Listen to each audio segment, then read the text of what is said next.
The wind came down from the high peaks like the breath of something ancient and pitiless, scouring the ridgeline where Cole Mitchell stood alone.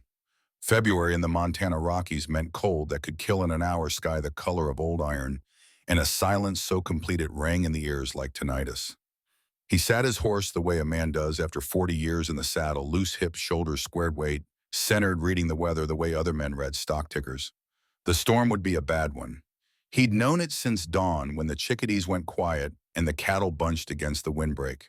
Now 3 in the afternoon, the western horizon had gone from gray to black clouds, piling up like burial shrouds.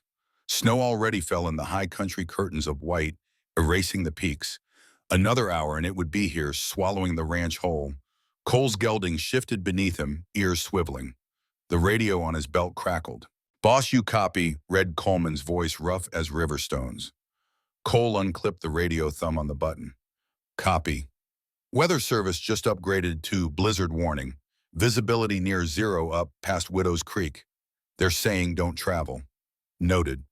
You coming in?" Cole looked west again. Somewhere out there, past the creek, past the line of ponderosa pines bent like old Timin under wind, the federal road snaked toward the highway. Empty country. Nobody stupid enough to be out in this, except the radio crackled again. Different voice, younger, panicked. "Anyone copy?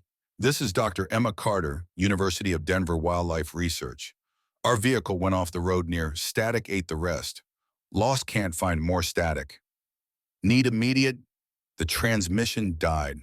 Red's voice came back. "You hear that?" "I heard it. She's north of Widow's Creek. That's 20 miles. By the time you get there..." "I know. Boss." Red's tone carried 30 years of friendship, which meant it carried the weight of things unsaid.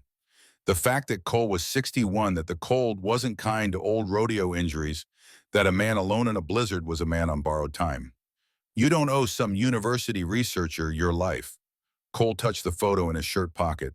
The edges were soft as cloth now from years of handling. His daughter Emma at 17, grinning on her horsewind, in her hair eyes bright with the kind of hope the young mistake for invincibility. She'd died chasing that hope. 8 years this spring. He keyed the radio. "Call search and on rescue. Tell them I'm going out.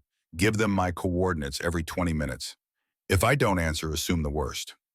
Cole, he clipped the radio back, gathered the reins, and turned his horse north. Behind him, the ranch spread across the valley floor. 2,000 acres of Mitchell land going back 4 generations, buildings that had weathered a century of Montana winter's fences his grandfather strung when barbed wire was a new idea. It would endure without him. The land always endured. The woman on that radio might not. Cole pressed his heels to the gelding's flanks and rode toward the storm. The blizzard hit like a living thing. One moment Cole could see 50 yards, the next he was wrapped in white chaos, wind screaming past his ears, snow driving sideways hard enough to sting through layers of canvas and wool.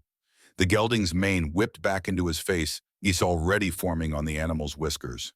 Temperature dropping fast. He rode on instinct, trusting the horse to feel the trail beneath him, letting muscle memory guide him through country he'd known since childhood. Widow's Creek would be frozen solid, safe to cross. Beyond it, the federal road cut through a narrow canyon, steep sides, no room for error, before climbing toward the high pass. If the university team had gone off the road up there, the odds of finding them were slim. The odds of getting them out alive were worse. The radio stayed silent. Cole's hands went numb inside his gloves. He flexed his fingers, forced blood into them, kept the reins loose so the gelding could pick his own pace. Ice crusted his beard, his eyelashes the brim of his hat. The world shrank to a cocoon of white noise and cold. 20 minutes in, his left hip seized. Old injury from the accident that ended his rodeo career ended more than his career.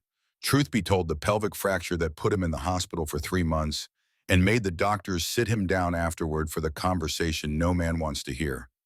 He'd been 53 then. Young enough that the words sterile and irreversible felt like a life sentence. Now at 61, he'd mostly made peace with it. Mostly. Cole shifted his weight, worked the hip joint until the spasm eased, rode on. 30 minutes out, the gelding stopped. Ears forward, nostrils flaring. Cole leaned over the animal's neck, squinting into the white. Nothing. But the horse felt something. "What is it, boy?" The gelding snorted, pawed once.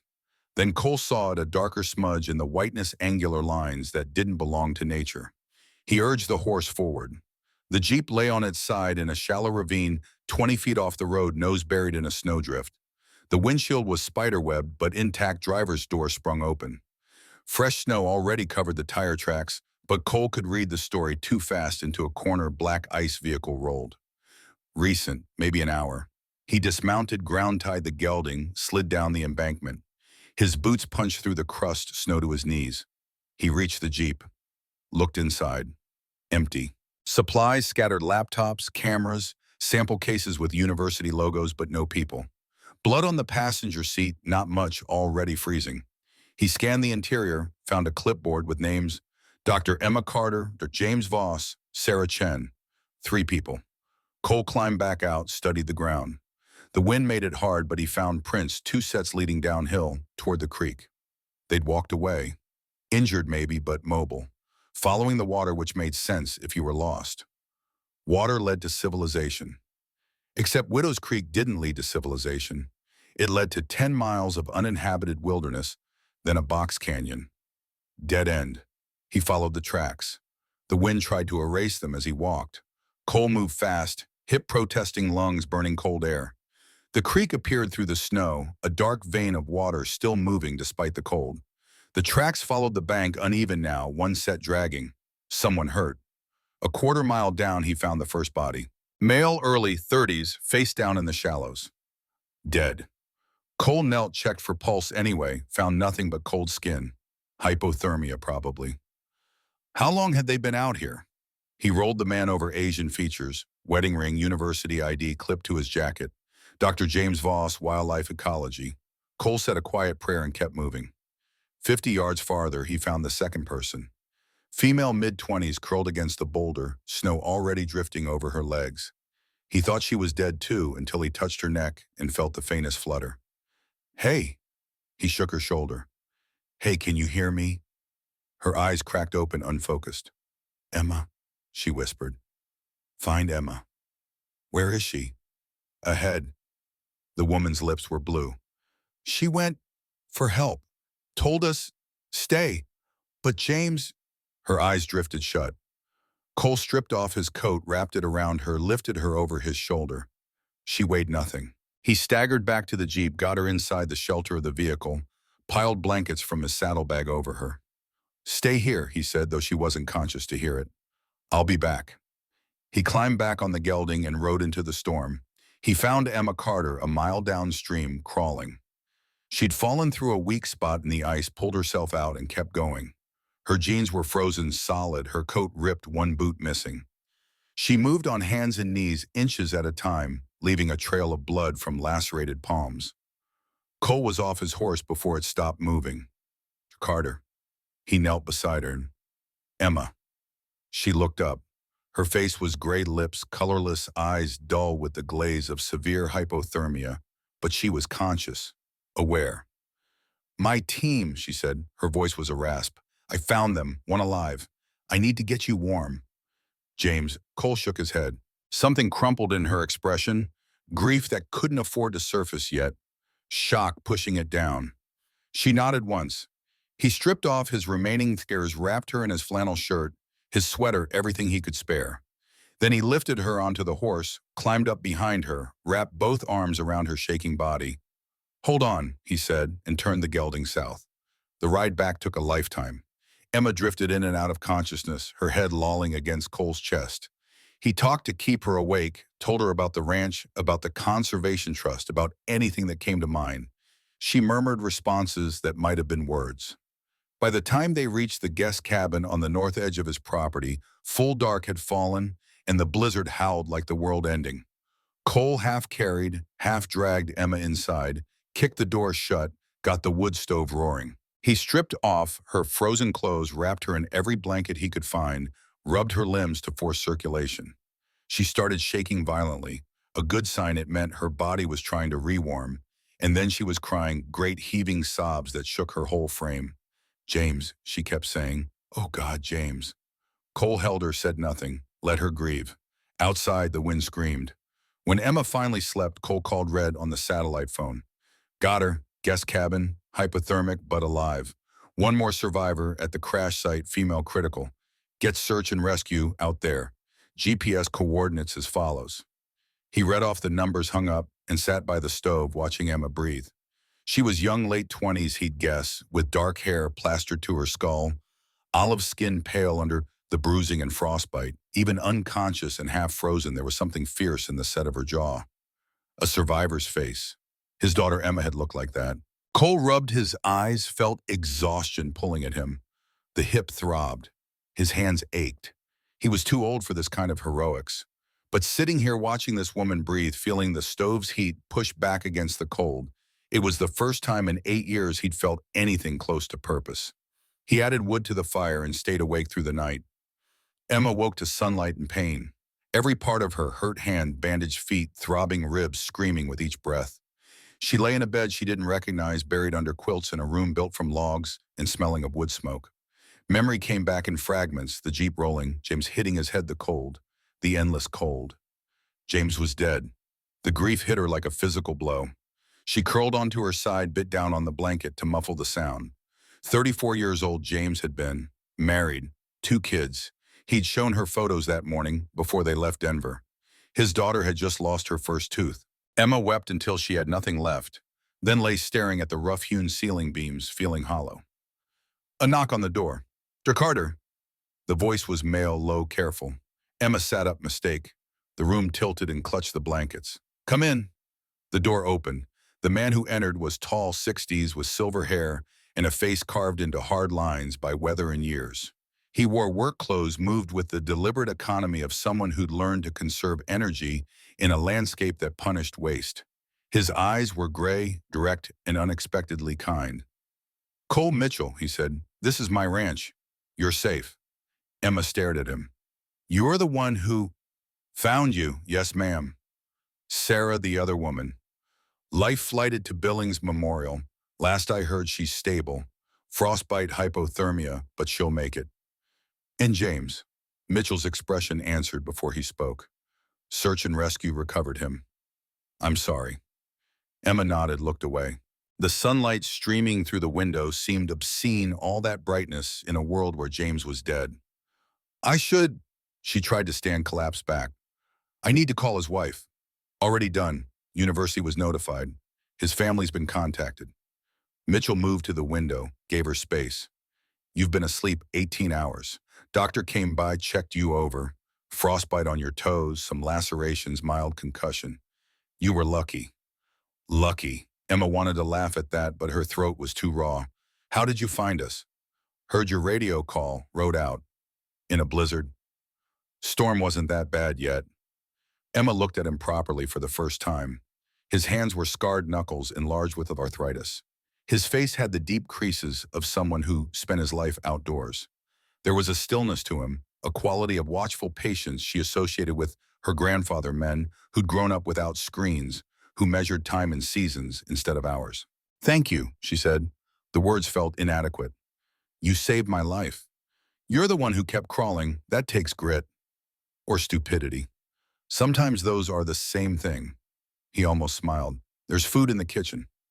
Bathroom's through that door. Take your time.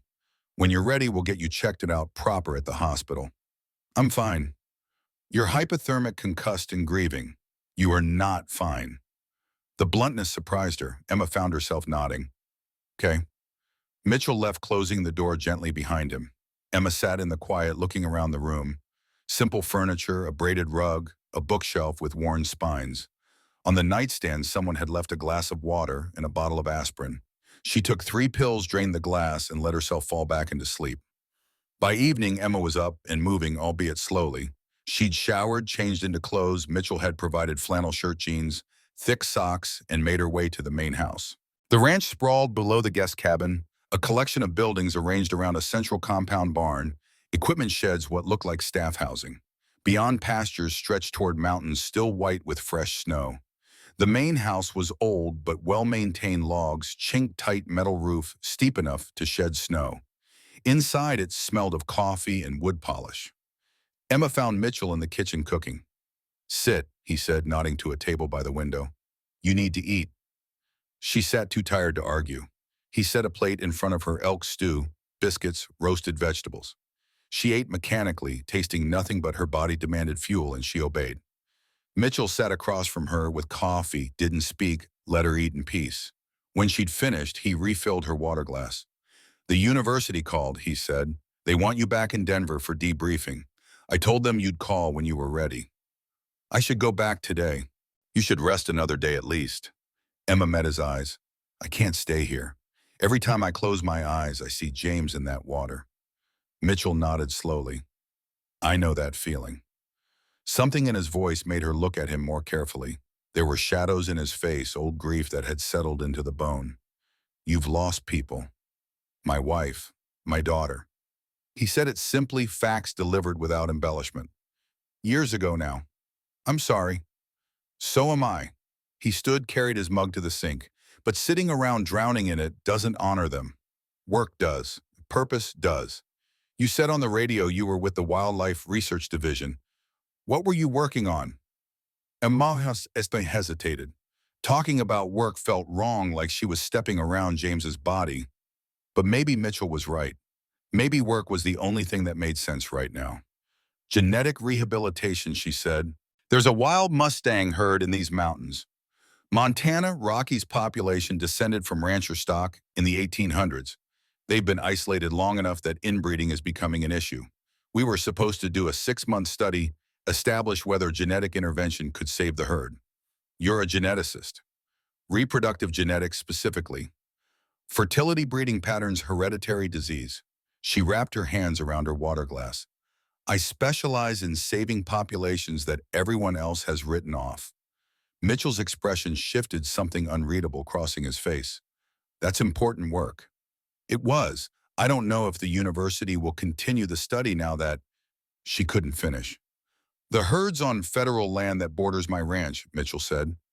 "I've been advocating for their protection for years. If you want to continue the work, I can help. I know every canyon and creek in these mountains." Emma looked at him, surprised. "Why would you do that?" He was quiet for a moment, gaze distant. "My daughter wanted to be a veterinarian. She loved animals the way some people love God, absolutely without question. She died before she could finish her degree." He met Emma's eyes. "I've spent 8 years wondering how to honor that. Maybe helping you finish your work is a start." The offer hung between them, weighted with shared loss and unspoken understanding. Emma felt something crack in her chest, not grief, but its opposite, the faint, fragile possibility of moving forward. "Okay," she said. "If the university approves it, thank you." Mitchell nodded. "In the meantime, you should rest. Guest cabin's yours as long as you need it." He left her at the table, and Emma sat watching the mountains go purple with dusk, thinking about James, about work, about the strange kindness of this taciturn rancher who rode into blizzards to save strangers. Outside, the last light bled from the sky, and the ranch settled into the quiet business of night. The next morning brought news. Emma sat in Mitchell's study, a cluttered room lined with filing cabinets and topographic maps, while the university's department head explained via speakerphone that the project was suspended indefinitely pending an investigation into the accident. Dr. Voss's family was considering legal action. The insurance company wanted statements. Everything was on hold. "What about Sarah?" Emma asked. "Sarah Chen, my research assistant. Is she recovering? She'll be released from the hospital next week. She's given her statement to the investigators. And the data we collected, we'd already completed 2 weeks of field work before the accident. All equipment was in the vehicle. The laptops were damaged, but it is attempting data recovery." A pause. "Dr. Carter, I have to ask, were you driving at the time of the accident?" Emma's hand tightened on the phone. "James was driving. I was in the passenger seat reviewing field notes. Sarah was in the back. We hit black ice on a turn. No intoxication, no reckless behavior." Jesus Christ, no. James was the most careful person I've ever known. He drove like my grandmother. Her voice broke. "It was just bad luck and bad weather." The department head sighed. "I believe you, but the lawyers need everything documented. I'm sorry this is happening. Take a week, get yourself together, and we'll reassess." "A week won't change anything. I need to work." "Emma, the herd doesn't care that we had an accident. Breeding season starts in 6 weeks. If we don't establish baseline data now, we lose an entire year. Then we lose a year. Your mental health is more important than don't.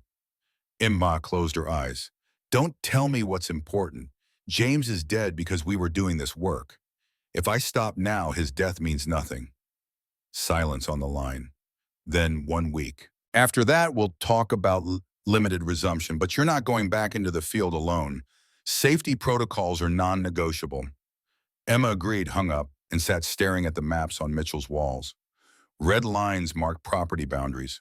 Blue indicated water sources. Green showed areas of dense forest.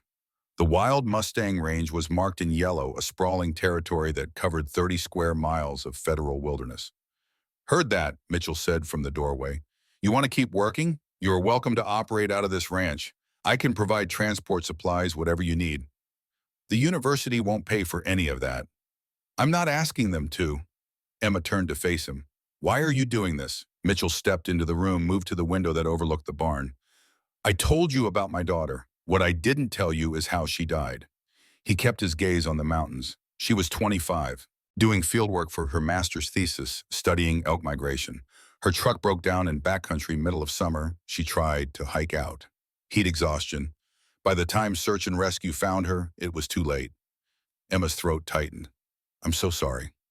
Afterward, everyone kept saying she should have stayed with the vehicle, should have rationed water, should have done a dozen things differently. As if knowing what she should have done brought her back. He looked at Emma finally. She died doing work she believed in. Maybe it was reckless. Maybe she could have been more careful. But that work mattered to her, and I'll be damned if I let people diminish it by calling it stupid, pointless. So you're helping me to honor her. I'm helping you because someone needs to, and I have the resources. He crossed his arms. But yes, if my daughter's death taught me anything, it's that life's too short to leave good work undone. Emma felt tears prick her eyes. She blinked them back, nodded. Okay, thank you. But I pay my own way, supplies, food, anything I use. I'm not a charity case. Didn't think you were. Mitchell almost smiled. You've got a week to recover. After that, if you want to work, we'll work. He left her in the study surrounded by maps of territories she barely knew, planning a project that might be futile, mourning a colleague she couldn't save. But for the first time since the accident, Emma felt something other than grief. She felt determination. Over the following days, Emma discovered the rhythms of the Mitchell Ranch. She learned that Red Coleman ran an operations, a grizzled man in his 60s with a limp and a way of spitting that seemed to punctuate his sentences. He'd served in the military with Mitchell's father, stayed on as foreman for 30 years, and carried himself with the unflappable competence of someone who'd seen worse than Montana winters. She learned that the ranch employed 6 full-time hands, mostly quiet men, who nodded politely when she passed but didn't initiate conversation. They worked dawn to dusk, repairing fences, feeding cattle, maintaining equipment, with the steady efficiency of people who understood that in this landscape, small mistakes became fatal. She learned that Mitchell rose every morning at 4:30, spent an hour in his office before anyone else woke, and could throw a saddle on a horse in under a minute. He ran his operation with minimal fuss, no shouting, no drama, giving orders that were obeyed instantly because they were fair and made sense. And she learned that despite the ranch's obvious prosperity, Mitchell lived modestly. His house was comfortable but not luxurious. He drove a 20-year-old truck. His office contained one photograph, a woman and a young girl on horseback, both grinning at the camera that he never mentioned but glanced at frequently. Emma spent her recovery studying the data they'd collected before the accident. The laptops had been damaged but not destroyed, and Mitchell's IT contact managed to recover most of the files. She pored over GPS tracks, population estimates, behavioral observations, building a picture of the herd. What she found was troubling. The Montana Rockies Mustang population had once numbered over 200, now maybe 70 remained. Genetic diversity markers showed severe inbreeding, second and third generation sibling pairings, father-daughter matings, all the hallmarks of a population in collapse. Fertility rates were declining. Foal mortality was climbing. Without intervention, the herd would be extinct within 20 years. But intervention required understanding the genetic profile of every animal, blood samples, DNA analysis, building a database that would allow her to identify which horses carried the healthiest genes. That meant months of fieldwork, darting and tagging laboratory analysis. It meant exactly the kind of project James had been excited about. Emma closed her laptop, pressed her palms against her eyes. A week after the accident, grief still ambushed her at random moments, seeing James's handwriting on a field note, remembering an inside joke, the absence where he should have been. She'd called his wife, offered condolences that sounded hollow even as she spoke them. What do you say to a woman who'd lost her husband? Sorry wasn't enough. Nothing was enough. A knock on the guest cabin door interrupted her thoughts. Mitchell stood on the porch holding a pair of binoculars. Feel up to a ride, he asked. Emma looked at him, then at the mountains beyond, where North Ridge, best place to spot the Mustang herd. If you're going to study them, you should see them. She pulled on Boots' jacket and followed him to the barn. Mitchell saddled 2 horses, a bay gelding for himself, a calm chestnut mare for Emma. She hadn't ridden in years, but the muscle memory returned. Mount from the left, settle into the saddle heels, down reins loose.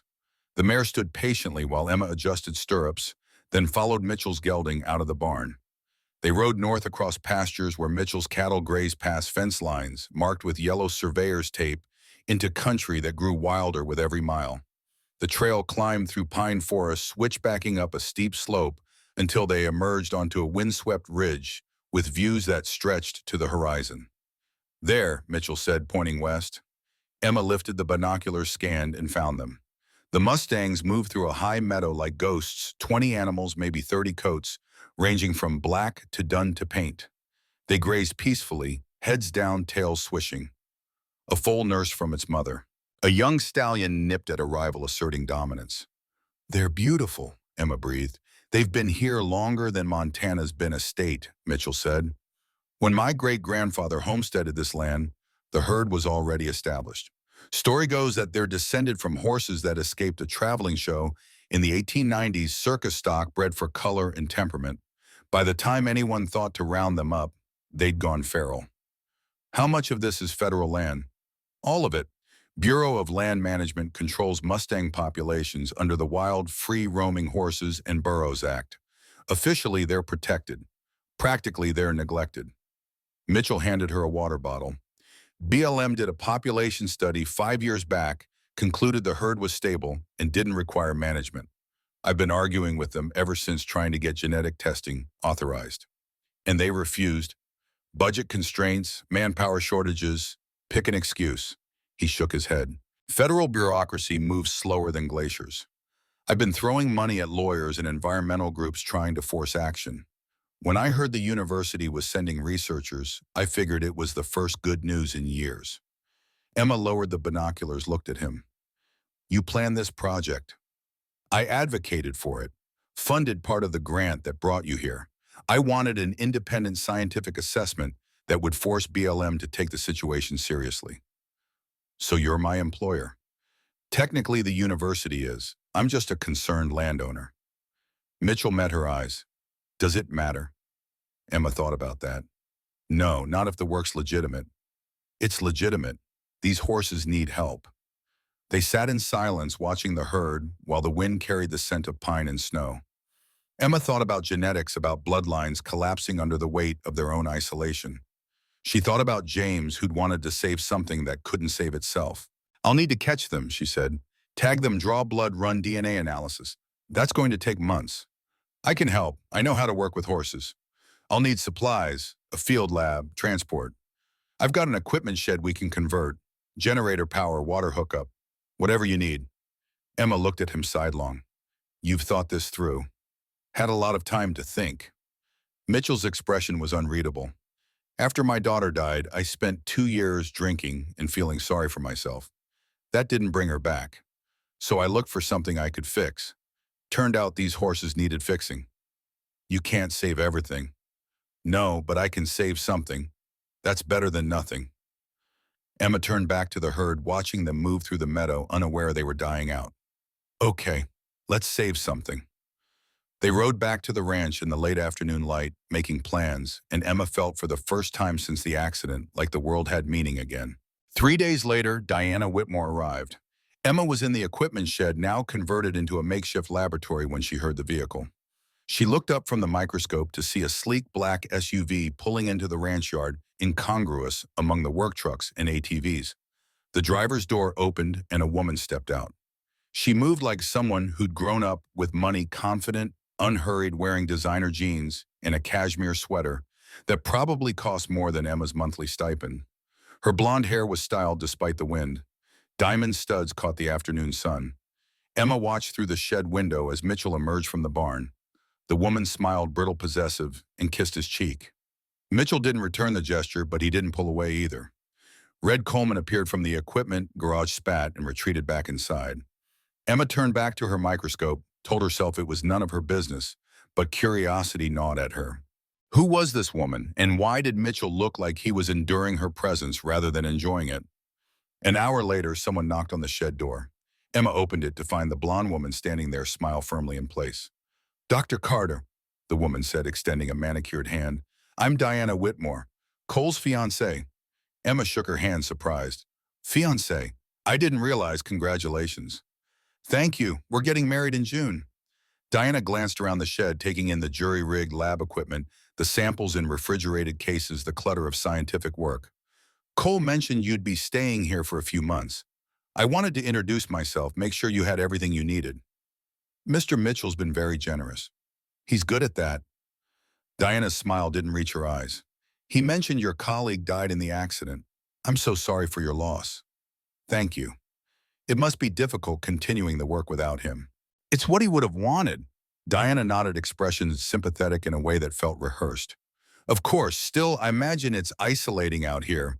If you need anything, company supplies, someone to talk to, please don't hesitate to ask." "I appreciate that." They stood in awkward silence. Diana's gaze drifted to the photos pinned on Emma's workboard, images of the Mustang, her GPS coordinates, data charts. "These horses mean a lot to Cole," she said. "His daughter was obsessed with them. After she died, he threw himself into this conservation project. It's very noble." There was something in her tone, a dismissiveness, that made Emma's shoulders tense. "The herd's in danger. Genetic collapse is real." "I'm sure it is." Diana smiled again. "I just hope it's worth the investment. Cole's sunk a lot of money into this.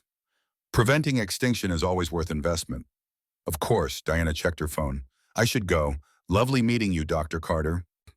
She left and Emma stood in the shed doorway watching the black SUV drive away. Something about the encounter felt wrong. Diana's forced friendliness, the way she'd cataloged the shed's contents, the veiled commentary about money. Emma closed the door, returned to her work, and tried to shake the uneasy feeling that she'd just been assessed and found lacking. That evening, Emma joined Mitchell and Red for dinner in the main house, a habit that had developed over the past week. Mitchell cooked efficiently, producing meals that were hearty and unpretentious. Red provided running commentary on ranch operations, spitting occasionally into a tin cup. Tonight, Diana's visit hung over the table like smoke. "She seems nice," Emma offered, uncertain why she was probing. Red snorted. "Nice as a rattlesnake." Mitchell shot him a warning look. "Diana's fine." "Diana's a Whitmore," Red said, "which means she's poisoned from a poison tree." "That's enough." "Boss, you're making a mistake." "I said enough." Mitchell's tone left no room for argument. Red subsided, spitting into his cup with more force than necessary. Emma looked between them, confused. "Who are the Whitmores?" she asked. Mitchell was silent for a moment, jaw tight. "Diana's father is Thomas Whitmore, owns Whitmore Mining, one of the largest mining operations in the state. They extract copper, gold, some rare earth minerals. Very wealthy, very connected. And you're marrying his daughter. It's a business arrangement." Mitchell met her eyes. "Her family wants access to my land's water rights. I want funding for conservation projects. It's mutually beneficial." Emma stared at him. "You're marrying someone for water rights. I'm marrying someone because my bloodline ends with me, and land without heirs is land that gets swallowed by corporations." His voice was flat. "At least this way I can attach conditions. Diana inherits, but the conservation trust remains inviolate. The horses stay protected. The land stays intact." "That's the most cynical thing I've ever heard." "It's practical. It's tragic." Mitchell pushed back from the table, stood. "I don't expect you to understand. You're young. You still think love conquers all." He carried his plate to the sink. When you've been around longer, you realize some decisions aren't about happiness. They're about legacy. He left the kitchen. Emma sat with Red in the uncomfortable silence. He wasn't always like this, Red said quietly. When Emma, his daughter, was alive, Cole was different, laughed more, had hope. He spit. Then she did, and 6 months later the doctors told him the accident made him sterile. Something broke in him after that, like he decided if he couldn't pass on his blood, nothing else mattered. Emma thought about Mitchell's careful stoicism, his dedication to work the way he looked at his daughter's photograph. And Diana showed up 2 years ago, all charm and promises. Her father's been trying to buy this ranch for decades. The water rights alone are worth millions. But Cole wouldn't sell. So Diana came along with a different offer: marriage access to the land after he dies, but the conservation trust stays protected. Red shook his head. It's a trap. Whitmores don't honor agreements. They'll tear this place apart the minute Cole's in the ground. Have you told him that? Every damn day. He doesn't listen. Red met Emma's eyes. You seem like a smart woman, Dr. Carter. While you're here, watch yourself around Diana. She doesn't like competition. I'm not competing for anything. Maybe, but Cole looks at you different than he looks at her. Diana will notice if she hasn't already. Emma wanted to protest, to say Red was imagining things, but she thought about the moment she'd shared with Mitchell, working together in comfortable silence, his rare almost smiles, the way he'd ridden into a blizzard to save her. There was a connection between them, something unspoken but real, and connections in this landscape were dangerous. Emma thanked Red for dinner, returned to the guest cabin, and lay awake listening to wind rattle the windows. She thought about genetics, about bloodlines, about the cruelty of biology that made fertility seem like the measure of a man's worth. Then she thought about the patterns she'd noticed in the Mustang, Data, the stallions with pelvic trauma, who'd recovered fertility after several years of dormancy. Regenerative capacity in male reproductive systems wasn't well studied, especially in trauma cases. Most diagnoses were made immediately post-injury, during the acute phase when swelling and cellular damage made sterility seem permanent. But what if it wasn't permanent? Emma sat up, opened her laptop, and began researching. She pulled up case studies, men who'd been declared sterile after accidents only to regain fertility years later. The mechanisms weren't fully understood, possibly stem cell regeneration, possibly recovery of Leydig cells that produce testosterone, possibly simple tissue healing. The common factor: time. Mitchell's accident had been 8 years ago. The doctors had tested him immediately after, during the acute injury phase. Had anyone tested him since? Emma chewed her lip, considering the ethics. This was Mitchell's private medical history. She had no right to pry. But if the diagnosis was wrong, if he was living his life based on faulty information, didn't he deserve to know? She pulled up his basic medical records. He'd given her access for insurance purposes related to the fieldwork, and found the relevant files: pelvic fracture, multiple surgeries, sperm count post-trauma, effectively 0. Diagnosis: permanent sterility. But nothing recent, no follow-up tests, no reassessment. Emma closed the laptop, heart pounding. She couldn't tell him, not without evidence, not without being certain. Giving false hope would be unconscionably cruel. But maybe, just maybe, she could find evidence. She'd need a sample. She'd need lab time. She'd need to conduct the tests without him knowing, verify the results, and only then present the information. Emma lay back, staring at the ceiling, thinking about ethics and hope and the weight of knowledge. Outside, an owl called. The ranch settled into darkness. And in the main house, Cole Mitchell sat alone in his study, looking at his daughter's photograph, unaware that the woman in the guest cabin was contemplating a revelation that would shatter his carefully constructed resignation. The next weeks fell into a pattern. Emma and Mitchell rode out most mornings to observe the Mustang herd. They'd established observation posts as high points with clear views of the meadows, where the horses gathered, and spent hours documenting behavior, taking photographs, mapping movement patterns. The work was painstaking, slow. Emma cataloged individual animals, noting distinguishing features, assigning ID numbers. She learned to recognize them at a distance: the black stallion with the white blaze, the paint mare who always grazed at the edge of the herd, the young colt who bucked and played. Mitchell taught her to read sign tracks and mudscat patterns, grazing damage. He moved through the landscape like he was part of it, noticing things Emma would have missed: the way ravens circling, meant a predator kill nearby, how wind direction affected where the horses bedded down, which trails they used depending on season. They talked while they worked. Small things at first, Emma's childhood in suburban Colorado, Mitchell's memories of growing up on the ranch. Then deeper things, her difficult relationship with her father, a renowned geneticist who dismissed her work as derivative, Mitchell's regrets about time he didn't spend with his daughter before she died. I was always working, he said one morning, binoculars trained on the herd, building the ranch, expanding operations, proving I could make something of the land. My Emma would ask me to go riding and I'd say later, and later never came. He lowered the binoculars. By the time I realized later was running out, she was gone. Emma didn't know what to say to that, so she said nothing, just sat with him in the shared silence of regret. Diana visited every few days. She was unfailingly polite to Emma, brought supplies from town, made small talk about weather and local politics. But Emma noticed the way Diana's eyes tracked Mitchell when he wasn't looking, calculating, assessing, like she was measuring his value against some internal ledger. And Emma noticed Mitchell's body language around Diana, stiff, formal, dutiful, but not affectionate. He never touched her unless she initiated it. He never smiled at her the way he almost smiled at Emma when they were in the field. It shouldn't matter. Emma had no claim on him. But it did matter, and that fact scared her more than she wanted to admit. She buried herself in work, spending nights in the makeshift lab, analyzing what little data they'd collected. The herd's genetic profile was worse than she'd feared, inbreeding coefficients so high they indicated immediate genetic depression. Fertility would collapse within 2 generations if nothing changed. But changing it required catching the horses, tranquilizing, drawing blood, tagging, releasing, and that required resources Emma didn't have. The university still hadn't approved resumption of the full project. Her funding remained frozen. Sarah Chen had recovered but declined to return to Montana, traumatized by the accident. Emma was alone, under-equipped, working on borrowed time. One evening, 2 weeks after Diana's first visit, Emma sat in Mitchell's study reviewing budgets.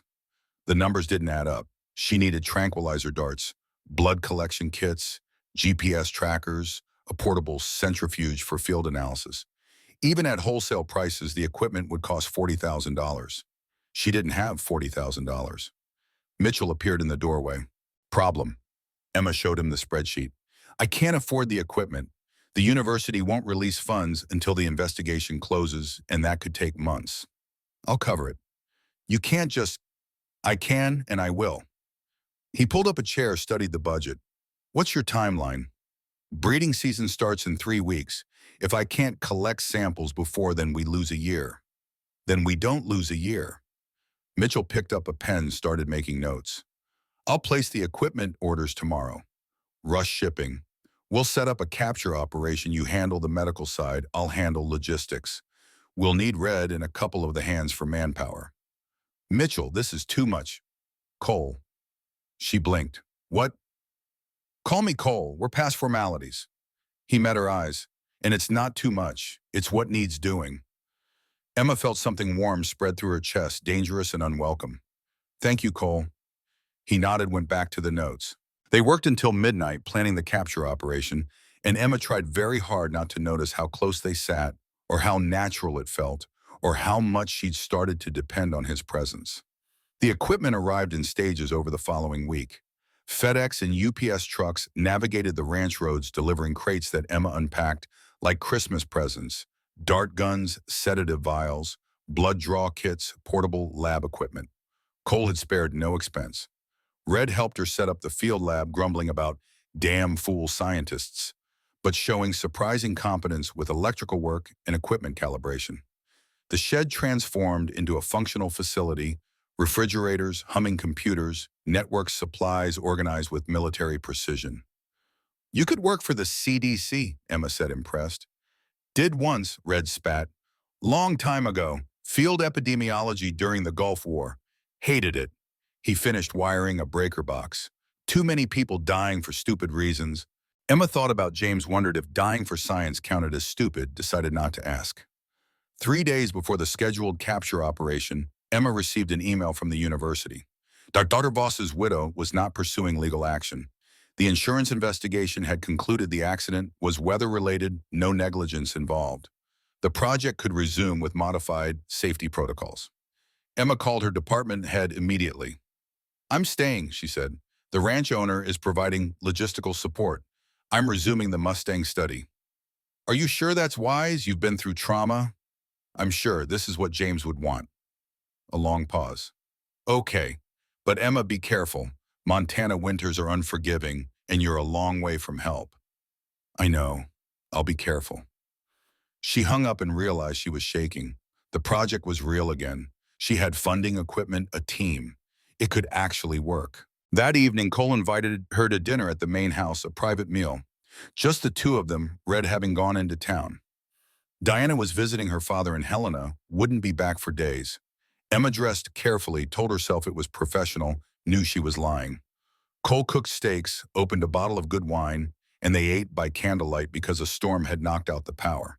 It felt like a date, though neither acknowledged it. "Tell me about your father," Cole said. "You mentioned he's a geneticist." "Was. He retired last year."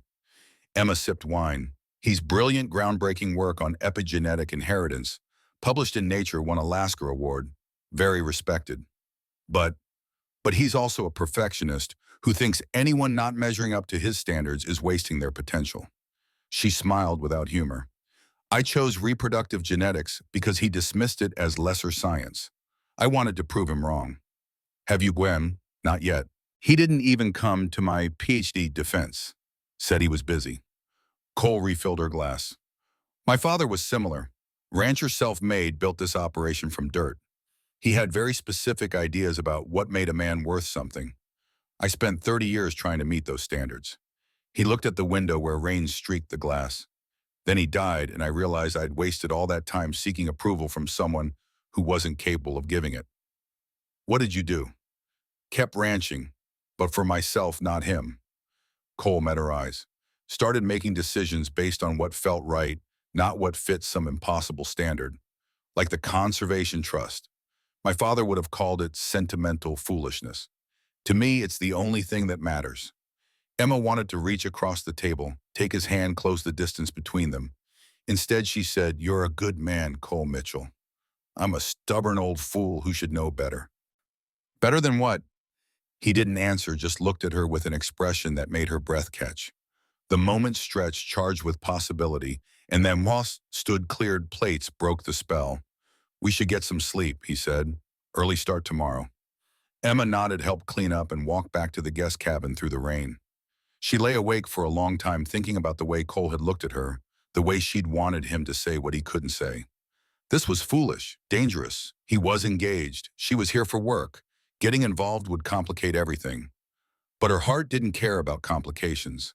Emma fell asleep to the sound of rain and woke to sunlight and the knowledge that she was in trouble, the kind of trouble that had nothing to do with Mustangs or genetics and everything to do with falling for someone she couldn't have.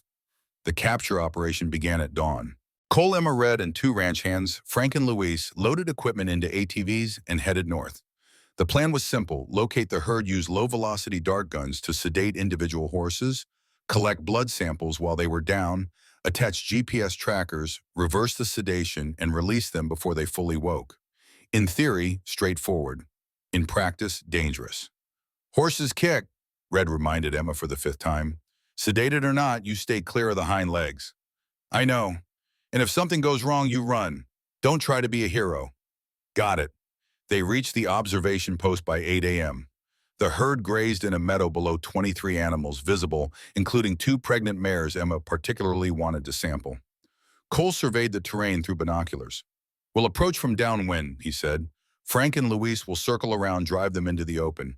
Emma and I will be positioned here with the dart guns. Red, you handle the medical kit, stay mobile." Everyone nodded. They moved into position. Emma loaded the dart gun, checked the sight, controlled her breathing.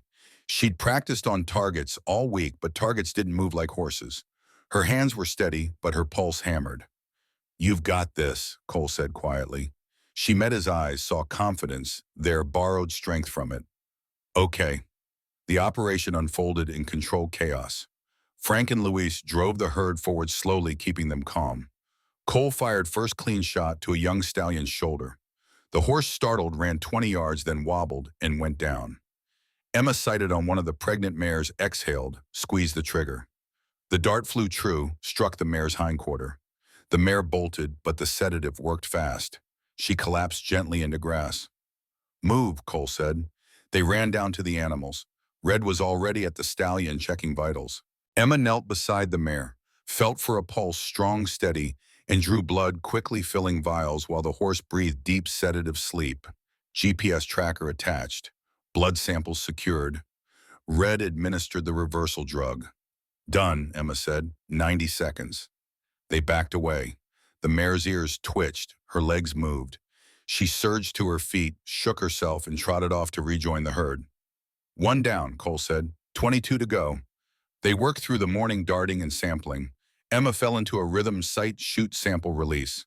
The herd grew warier, harder to approach, but they managed 8 animals before the horses scattered into rough terrain. That's enough for today, Cole declared. We'll try again tomorrow. They packed equipment, headed back, and Emma felt exhilaration pounding through her veins. 8 samples, 8 genetic profiles to start building the database. Back at the ranch, she processed blood in the lab, running preliminary tests while adrenaline kept her wired. Cole appeared with sandwiches. You need to eat. I need to finish this. Emma, he set the food down gently, turned her away from the microscope. You've been at this for 6 hours. Take a break. She wanted to protest, but his hand was warm on her shoulder, and suddenly she was aware of how close they stood. Cole seemed to realize it too. He didn't step back. Thank you, Emma said softly, for all of this. The equipment and the help. I couldn't do this without you. You'd find a way. You're stubborn like that. Is that a compliment? In Montana, stubbornness is the highest virtue. Almost smile.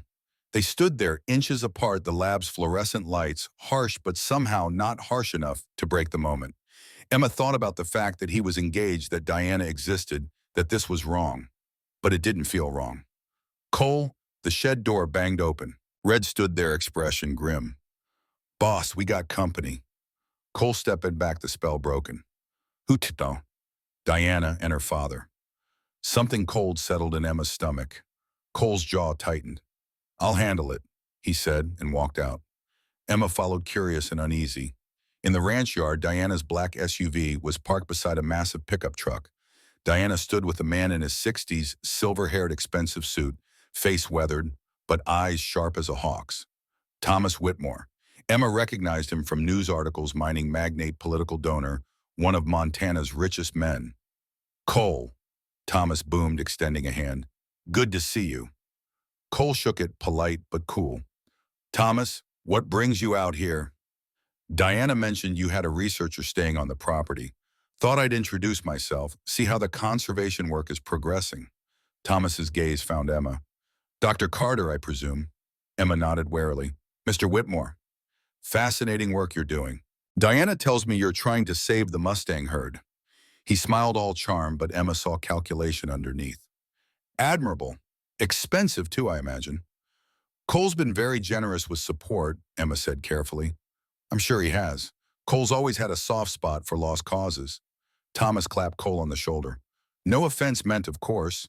Conservation is important, but there are more efficient ways to manage wild populations, such as, Cole's voice was flat, culling, relocation, letting nature take its course. Thomas shrugged. These horses have no economic value. The land they occupy could be put to better use: cattle grazing, mineral exploration. My companies have been surveying this region for rare earth deposits. Early results are promising.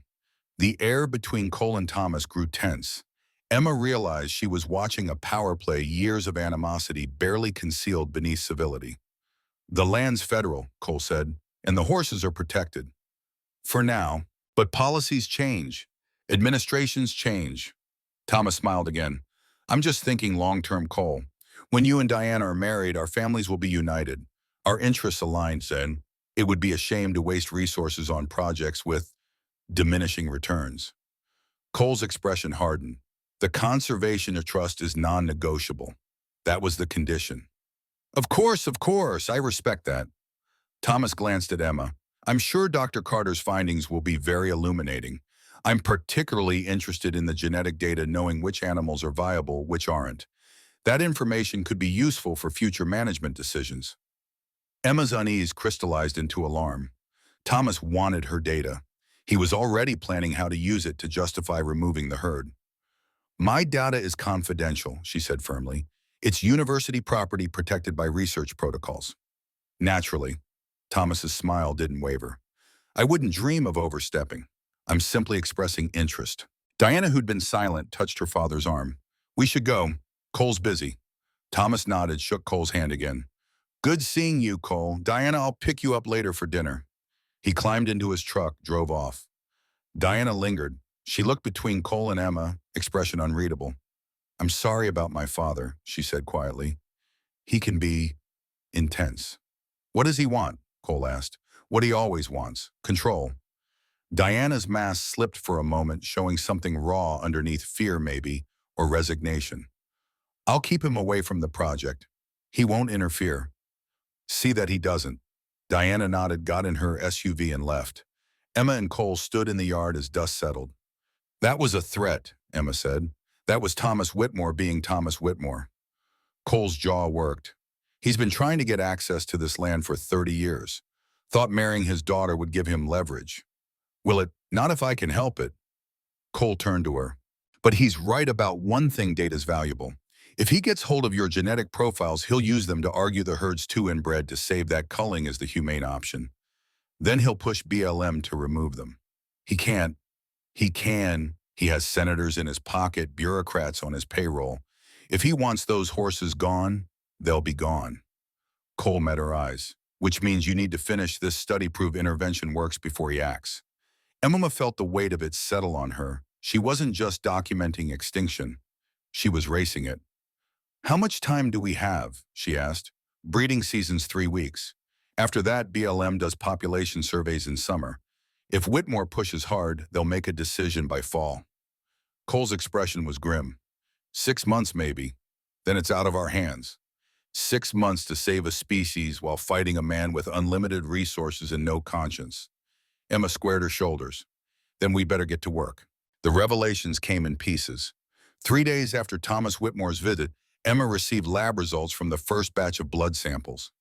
She stayed up past midnight analyzing data, building genetic profiles, mapping relationships. What she found made her stomach turn. The inbreeding wasn't just severe, it was catastrophic. 3 of the 8 horses she'd sampled were siblings. 2 were offspring of a father-daughter pairing.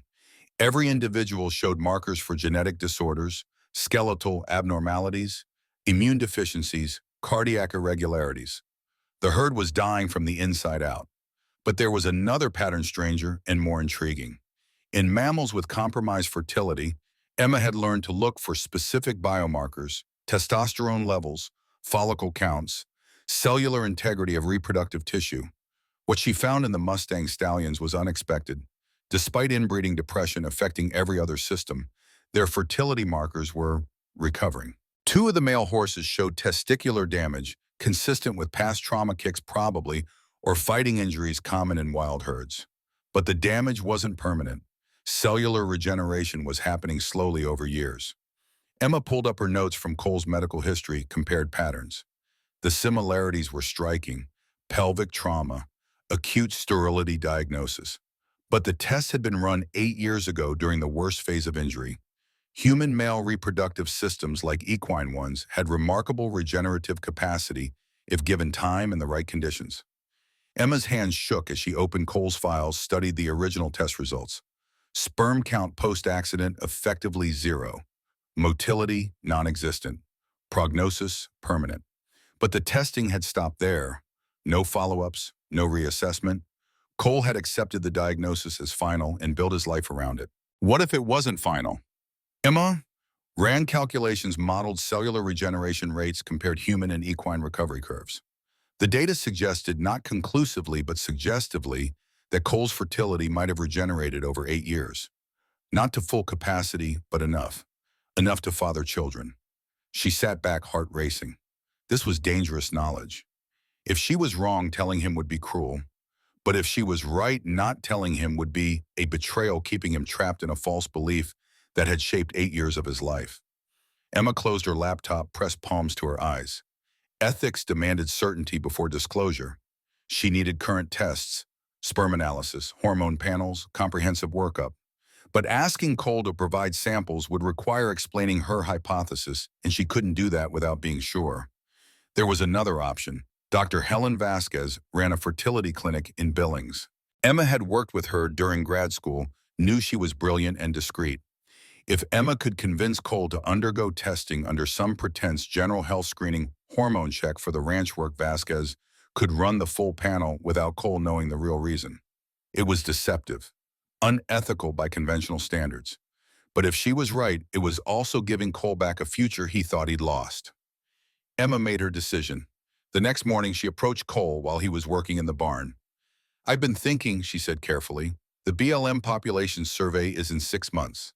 If we're going to present a compelling case for genetic intervention, we need more than just horse data. We need comparative human data, reproductive genetics in isolated populations, fertility recovery patterns, cellular regeneration studies." Cole looked up from the bridle he was mending. "Okay, what do you need?" "There's a fertility specialist in Billings, Dr. Helen Vasquez. She has access to research databases I don't. I'd like to schedule a consultation, review her case studies."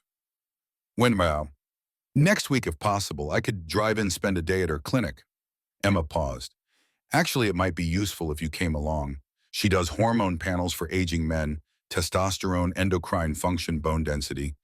Given the physical demands of ranch work, it might be worth getting a baseline assessment." Cole raised an eyebrow. "You trying to tell me I'm old?" "I'm suggesting preventive health care is smart. Red mentioned you had a bad fall last winter, hurt your hip. Hormone levels affect healing, especially after 50. It was a thin excuse, but Cole considered it. How long would the appointment take? Few hours, blood draw, physical exam, routine screenings. Vasquez is thorough but efficient. And this helps your research how weapon comparative data. If human fertility can recover from trauma, it strengthens the case for Mustang intervention. Proves regeneration is possible. Emma met his eyes. Plus, honestly, I'd feel better knowing you're in good health. You're doing a lot of physical work for someone who had major pelvic surgery. Cole studied her, and Emma worried he'd see through the deception. But finally he nodded. All right, schedule it. But if this turns into some touchy-feely medical circus, I'm walking out. No circus, I promise. Emma left the barn, hands shaking, and immediately called Dr. Vasquez. Helen, it's Emma Carter. I need a favor. The appointment was scheduled for Tuesday. Emma and Cole drove to Billings in his truck, 3 hours through mountain country, mostly silent. Cole wasn't talkative at the best of times, and Emma was too nervous to make conversation. Dr. Vasquez's clinic was discreet, occupying the second floor of a medical building near the hospital.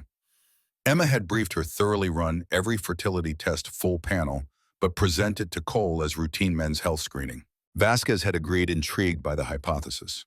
If you're right, she'd said over the phone, this could change fertility diagnostics. Most men with trauma-induced sterility are never retested.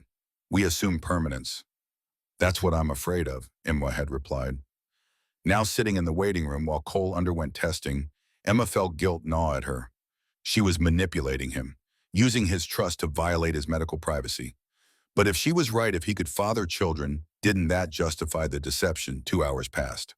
Cole emerged looking annoyed. They took 4 vials of blood, he grumbled, for routine testing. Comprehensive panels require samples, Emma said. Vasquez is being thorough. She better be. I feel like a pincushion. They drove back to the ranch, and Emma spent the next 3 days in anxious anticipation, checking her email obsessively. Vasquez had said results would take 72 hours. On Friday morning, the email arrived: preliminary results. Urgent. Emma's hands shook as she opened the attachment. The data was there, stark and undeniable. Sperm count 15 million ml, low normal but viable. Motility 42% progressive within functional range. Morphology 8%, normal forms borderline but adequate. Testosterone 420 ng/dl, healthy for age. FSH elevated but consistent with recovery pattern. Vasquez's notes. Patient shows clear evidence of regenerated fertility. Sperm count sufficient for natural conception. Motility adequate. Given trauma history, this represents remarkable recovery. Recommend patient be informed of findings immediately. Emma read it 3 times, tears streaming down her face. Cole could have children. 8 years of believing he was sterile, 8 years of resignation, of loveless engagement, of building a life around the absence of biological legacy, and it was based on outdated information. She'd been right. And now she had to tell him. Emma found Cole in his study that evening reviewing contracts. She knocked entered without waiting for permission. "We need to talk," she said. He looked up, saw her expression, set down his pen. "What's wrong?" "The testing Vasquez did. There's something you need to know." Emma closed the door, sat down. Her heart hammered. "Cole, I didn't tell you the whole truth about why I wanted you to see her." His eyes narrowed. "Explain." "When I was analyzing the Mustang blood samples, I noticed a pattern, stallions with old pelvic injuries, showing regenerated fertility. The damage wasn't permanent. It healed over years." She took a breath. "It made me wonder about your diagnosis. The tests that declared you sterile were done 8 years ago, right after your accident during the acute trauma phase. You've never been retested since." Cole's face went very still. "What are you saying?" "I asked Vasquez to run a full fertility panel, without telling you what I suspected. I know that was wrong, but I needed to be certain before I—" "Emma," his voice was dangerous. "What did the test show?" She pulled up the email on her phone, handed it to him.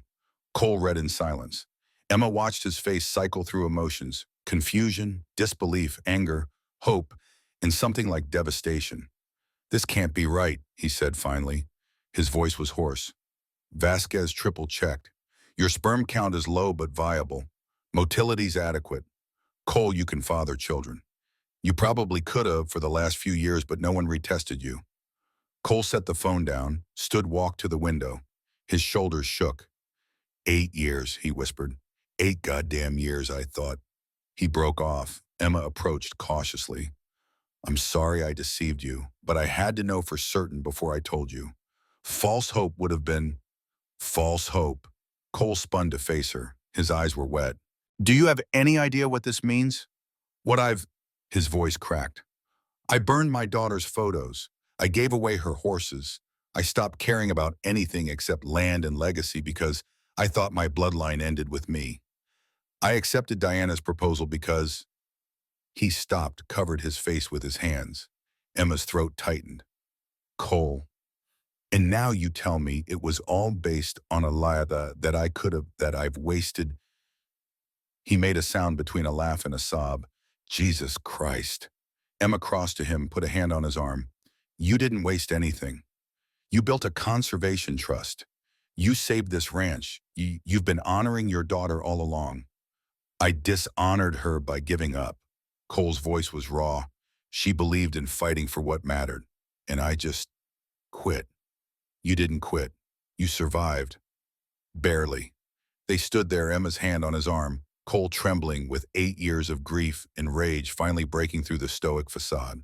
"What do I do now?" he asked quietly.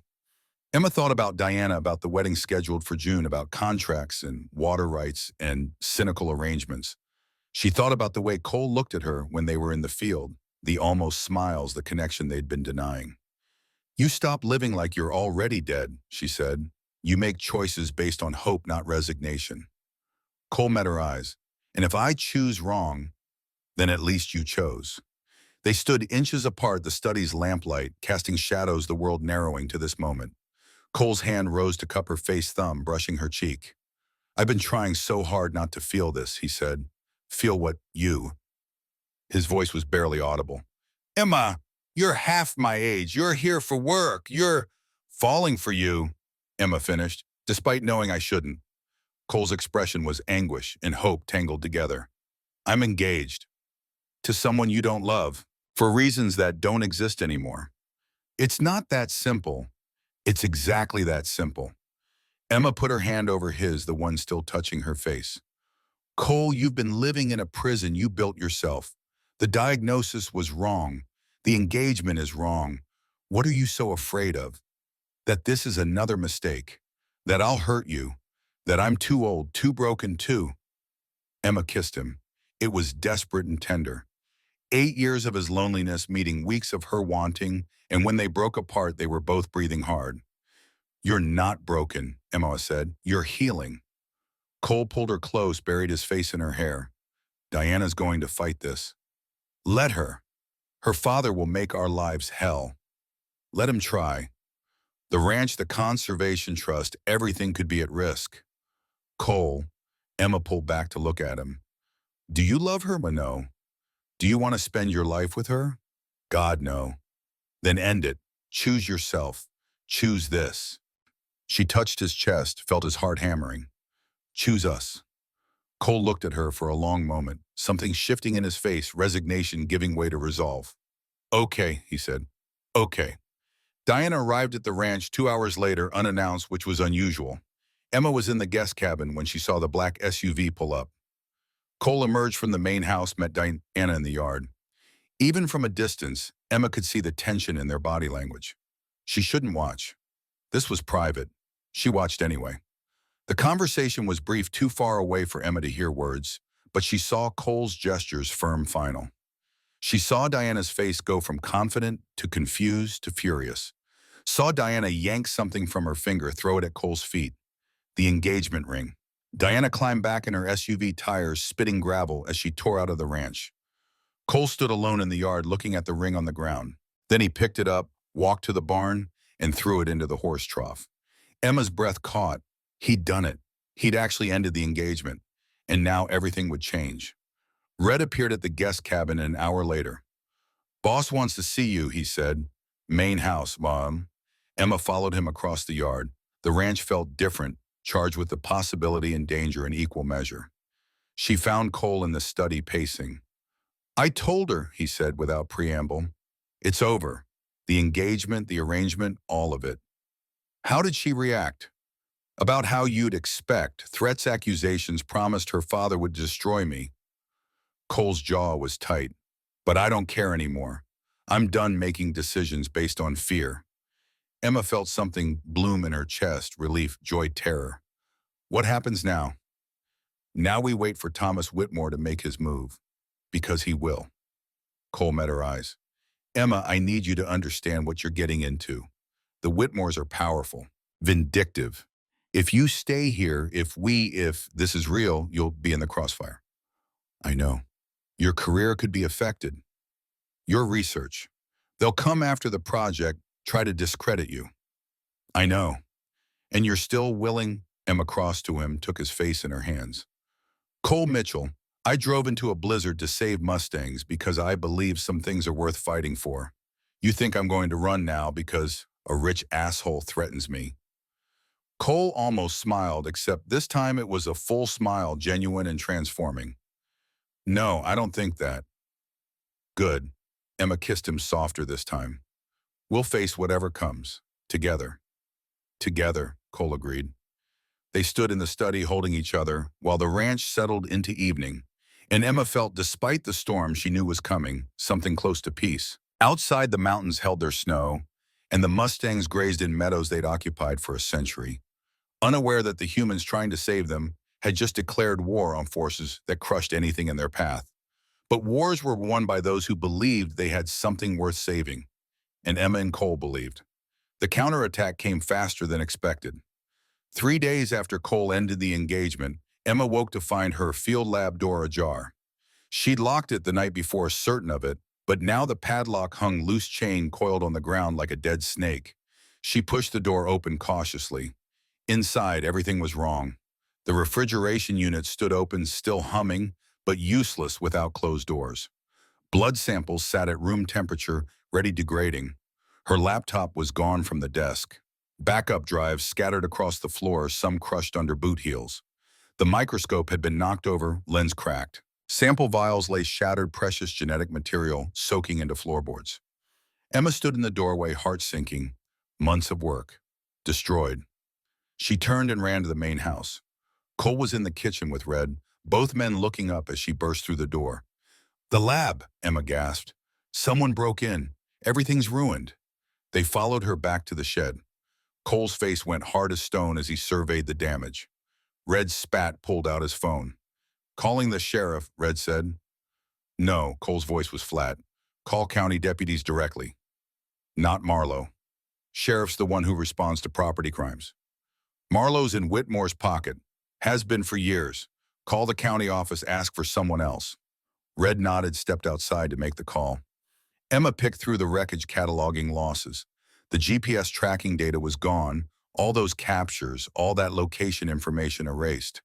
The genetic profiles she'd been building, backup drives, crushed. Even her field notes, handwritten observations accumulated over weeks, had vanished. They didn't just vandalize, Emma said quietly. They stole specific things. Data records, anything that documented the herd's genetic status. Cole crouched beside her, examining the pattern of destruction. Professional job. Knew exactly what to take, what to destroy. Left equipment that could be replaced, took information that couldn't. Whitmore. Has to be. Cole stood. He's sending a message. You help me, I hurt you. Emma felt rage replace shock. He can't just, we have rights, legal protections. Emma. Cole's expression was grim.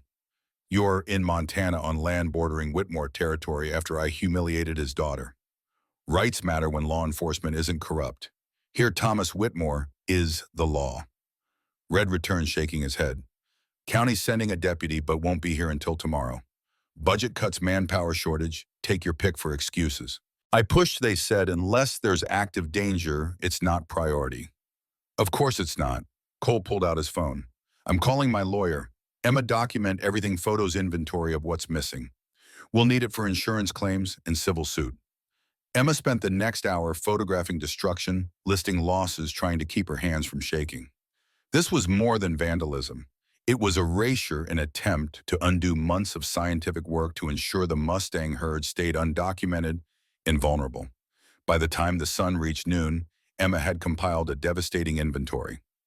All blood samples, 23 horses destroyed, genetic sequencing, data stolen, GPS tracking logs stolen, field notes stolen, backup drives 3 destroyed, laptop stolen, microscope damaged beyond repair, portable centrifuge intact but contaminated, total loss approximately $50,000 in equipment and irreplaceable data. Cole found her sitting on the shed steps, staring at her phone where the inventory glowed like an accusation. Insurance will cover the equipment, he said, but not the data, not the samples. I'll have to start over, recapture every animal, redraw, blood, rebuild the entire database. Emma's voice was hollow. Breeding season starts in 2 weeks. By the time I finish recapturing, it'll be too late for this year's foals. We lose a generation. Cole sat beside her. Then we work faster. We've done it once, we can do it again. With what equipment? The microscope alone takes 3 weeks to ship. I'll buy one locally, pay extra for rush delivery on everything else. We'll have you operational in 72 hours. Emma looked at him. Cole, this could happen again. Whoever did this could come back, destroy the new equipment. You can't keep throwing money at... Watch me. His jaw was set. Whitmore thinks he can intimidate us by destroying your work. He's wrong. Every time he tears something down, we build it back stronger. That's not sustainable. Neither is giving up. Red appeared from the barn, expression dark. Boss, you need to see this. They followed him to the north pasture fence.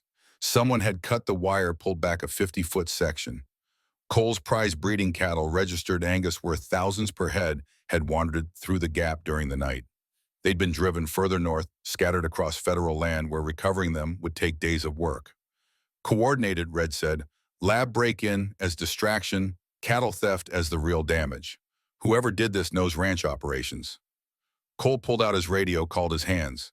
Frank, Luis, get horses saddled.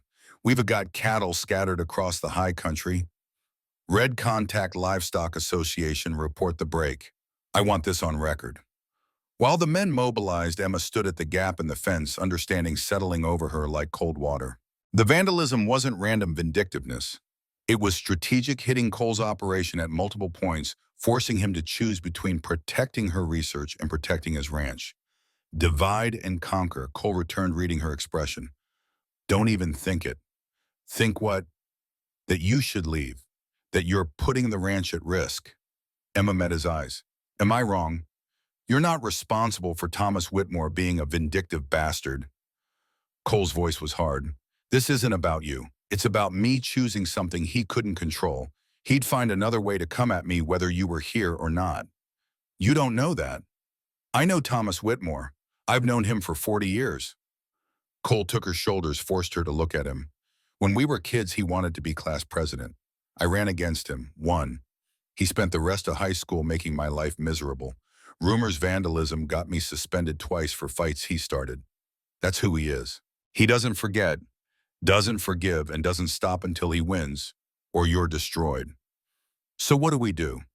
We don't give him the satisfaction of seeing us break. Cole released her, turned to survey his scattered operation. You rebuild your lab. I'll recover my cattle. And we document everything, every incident, every act of sabotage, until we have enough evidence to bury him in court. If the courts aren't already in his pocket, then we find ones that aren't. Federal judges, EPA investigators, anyone with jurisdiction he can't buy. Cole's expression was steel. I've spent 8 years being passive, accepting things I couldn't change. That ends now. Emma wanted to believe him. Wanted to believe they could fight wealth and corruption with determination and documentation. But standing at that cut fence watching ranch hands prepare for days of cattle recovery, she felt the weight of forces larger than anything she'd faced before. This wasn't a scientific problem with a scientific solution. This was war. The next 3 weeks were a blur of reconstruction and resistance. Cole spent $18,000 rush ordering equipment. The new microscope arrived in 6 days instead of 3 weeks. Emma worked around the clock, rebuilding her database, recapturing horses, redrawing blood samples. They installed security cameras around the lab, motion sensors on the doors, hired a night watchman. The cattle were recovered, but it took 8 days and cost Cole $5,000 in hired helicopter time to spot them in the mountain wilderness. 2 calves were lost, predation probably, though no one found the bodies. And through it all, Thomas Whitmore stayed invisible. No confrontations, no direct threats. Just a lawyer's letter delivered via certified mail. Notice of intent to sue for breach of contract. The engagement between Diana Whitmore and Cole Mitchell constituted a binding verbal agreement with associated business considerations.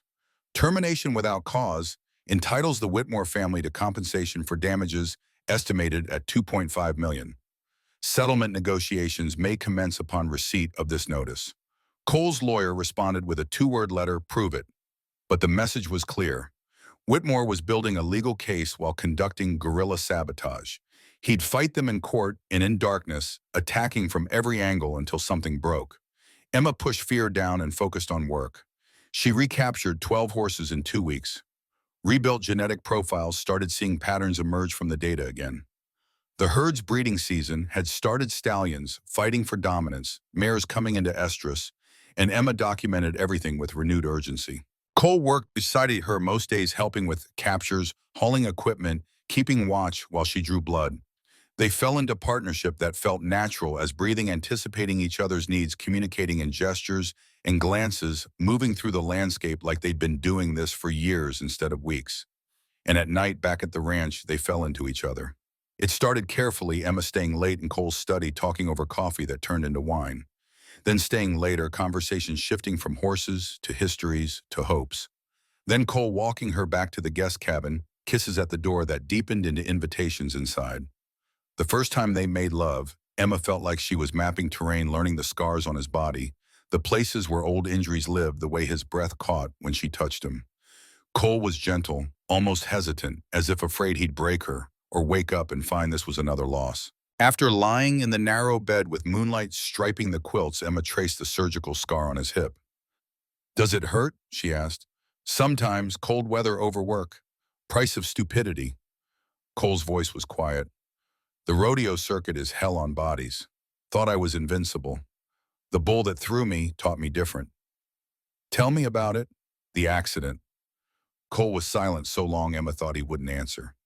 Then Cheyenne Frontier Days, July 2017. I drew a bull named Gravedigger, rank animal, through everyone who tried him. I lasted 6 seconds before he spun me. Off came down on my pelvis with 1,500 pounds of hatred. Felt the bone snap, tried to get up, couldn't move my legs. Thought I was paralyzed. He paused. Spent 3 months in hospital. 5 surgeries. Doctors kept saying I was lucky. Lucky.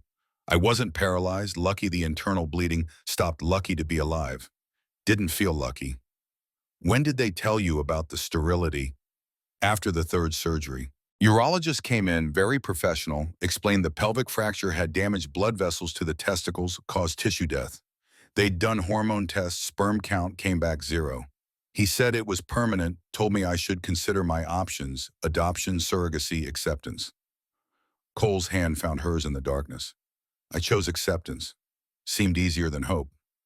Emma laced their fingers together. And now I have hope, and it's terrifying. Why blind mum? Because hoping means you can be disappointed. Acceptance was safe. He turned to face her. You the possibility of a future I thought was gone. It's all so fragile. Whitmore could destroy it. The ranch could fail. You could wake up and realize I'm too old, too damaged, too... Emma kissed him quiet. Stop. You're none of those things. I'm 61, you're 29. That's not something I care about. Emma propped herself on one elbow. Cole, I spent my 20s trying to prove myself to people who didn't value me. I dated men my own age who were intimidated by my work, threatened by my education, wanted me to be smaller so they could feel bigger. You're the first person who's ever made me feel like I'm exactly enough. Cole cupped her face. You're more than enough. You're everything. They made love again slower this time, and Emma thought about the ways bodies tell truth, how he touched her like she was precious, how his breath hitched when she whispered his name, how afterward he held her like letting go would unmake him. This was dangerous, foolish, probably doomed. Emma had never felt more certain of anything in her life. On day 23 of the reconstruction period, the second attack came. Emma was in town Billings picking up supplies when her phone rang. Cole's voice was tight. Get back here. Now. What happened? Sheriff showed up with a warrant. Says you're under investigation for equipment theft. Emma's blood went cold. What? He's searching the lab now. Took your computer's files, everything. Emma, they're saying you stole $50,000 worth of university property, sold it to fund personal research. That's insane. All my equipment was destroyed in the break-in. They're saying you staged the break-in, filed false insurance claims, that the equipment never existed, you embezzled the money. Cole's voice was strained. There's a warrant for your arrest. Emma pulled over to hands shaking. Cole, I know you didn't, but Emma, listen to me carefully. Don't come back to the ranch. They're waiting for you. Come to Red's place instead, the cabin on Route 89, you know where it is. We'll figure this out with lawyers present. This is Whitmore. He's framing me. I know, but right now we play by the rules, do this legally. Red's already called my attorney. She's on her way. Just get to the cabin, stay out of sight until we can sort this. Emma's mind reeled. Equipment theft, embezzlement. These were felonies charges that could destroy her career, land her in prison, erase everything she'd worked for. Emma, you still there? Yeah, I'm going to Red's. She checked her rearview mirror, paranoid suddenly that she was being followed. Cole, if they arrest me... They won't. We'll get ahead of this. Just trust me. Emma hung up, drove too fast down secondary roads toward Red's hunting cabin. Her phone rang again, university number. She let it go to voicemail. Rang again, Boulder County Sheriff, ignored it. By the time she reached the cabin, a weathered structure hidden in pines 20 miles from Cole's ranch, her hands were shaking so badly she could barely turn the key. Red opened the door before she knocked. Inside, quick. Emma stumbled in. The cabin was sparse cot wood stove table with maps spread across it. Cole stood by the window phone to his ear, expression dark. She just got here, he said into the phone. How fast can you get to us? Pause. Okay, we'll wait. He hung up, crossed to Emma. Lawyer's 2 hours out. Boulder County Sheriff wants you to turn yourself in for questioning. They're calling it voluntary cooperation. It's not voluntary if they have a warrant. Lawyer says don't go in without her present. We stall until she gets here. Cole took Emma's shoulders. Tell me everything. Every piece of equipment you ordered, who authorized it, what documentation exists. We need to prove you didn't embezzle anything. Emma forced herself to think through panic. Cole, you paid for the replacement equipment. You have receipts, bank records. That proves I didn't steal university funds. Unless they claim you manipulated me into covering for you. Jesus Christ, Emma paced. This is insane. How am I supposed to prove I didn't steal things that were actually destroyed? Insurance company documented the break-in. They sent an investigator, photographed everything. And if Whitmore paid off the investigator, if the insurance company is in on it, Cole's silence was answer enough. Red came back inside, spat into a tin cup. Just got off the phone with Frank. Sheriff's at the ranch with 3 deputies. They're tearing the guest cabin apart, looking for stolen property. Also got a call from Joe Crow. Tribal police got contacted by Boulder County asking if they'd seen you on reservation land. They're treating this like you're a flight risk. I haven't fled anywhere. I've been in town buying groceries. They're building a narrative, Cole said. Woman steals university funds, stages break-in to cover tracks, flees when caught. They'll use your relationship with me as motive, claim you were planning to disappear into ranch life, figured you could hide here. Emma felt trapped in a nightmare. How is this legal? Don't they need actual evidence? They have evidence. Forged documents, probably, but documents. Red pulled up something on his phone, showed Emma. University filed a report 3 days ago. Says their internal audit discovered discrepancies in your research account equipment purchases that don't match delivery records. They're saying you ordered expensive items, had them shipped to fake addresses, then sold them on the black market. Emma read the screen, horror mounting. The report was detailed, specific item numbers, dates, dollar amounts. Fake purchase orders with her signature. Shipping manifests to addresses she'd never heard of. Someone put a lot of work into this, she whispered. Whitmore has resources. Cole's voice was hard. He probably started building this case the day I broke the engagement. Planted evidence, paid people off, created a paper trail that makes you look guilty. And there's nothing we can do. We fight it. We prove it's fabricated. But Emma, Cole took her hands. You need to prepare yourself. Even if we prove you're innocent, this will follow you. The university might not take you back.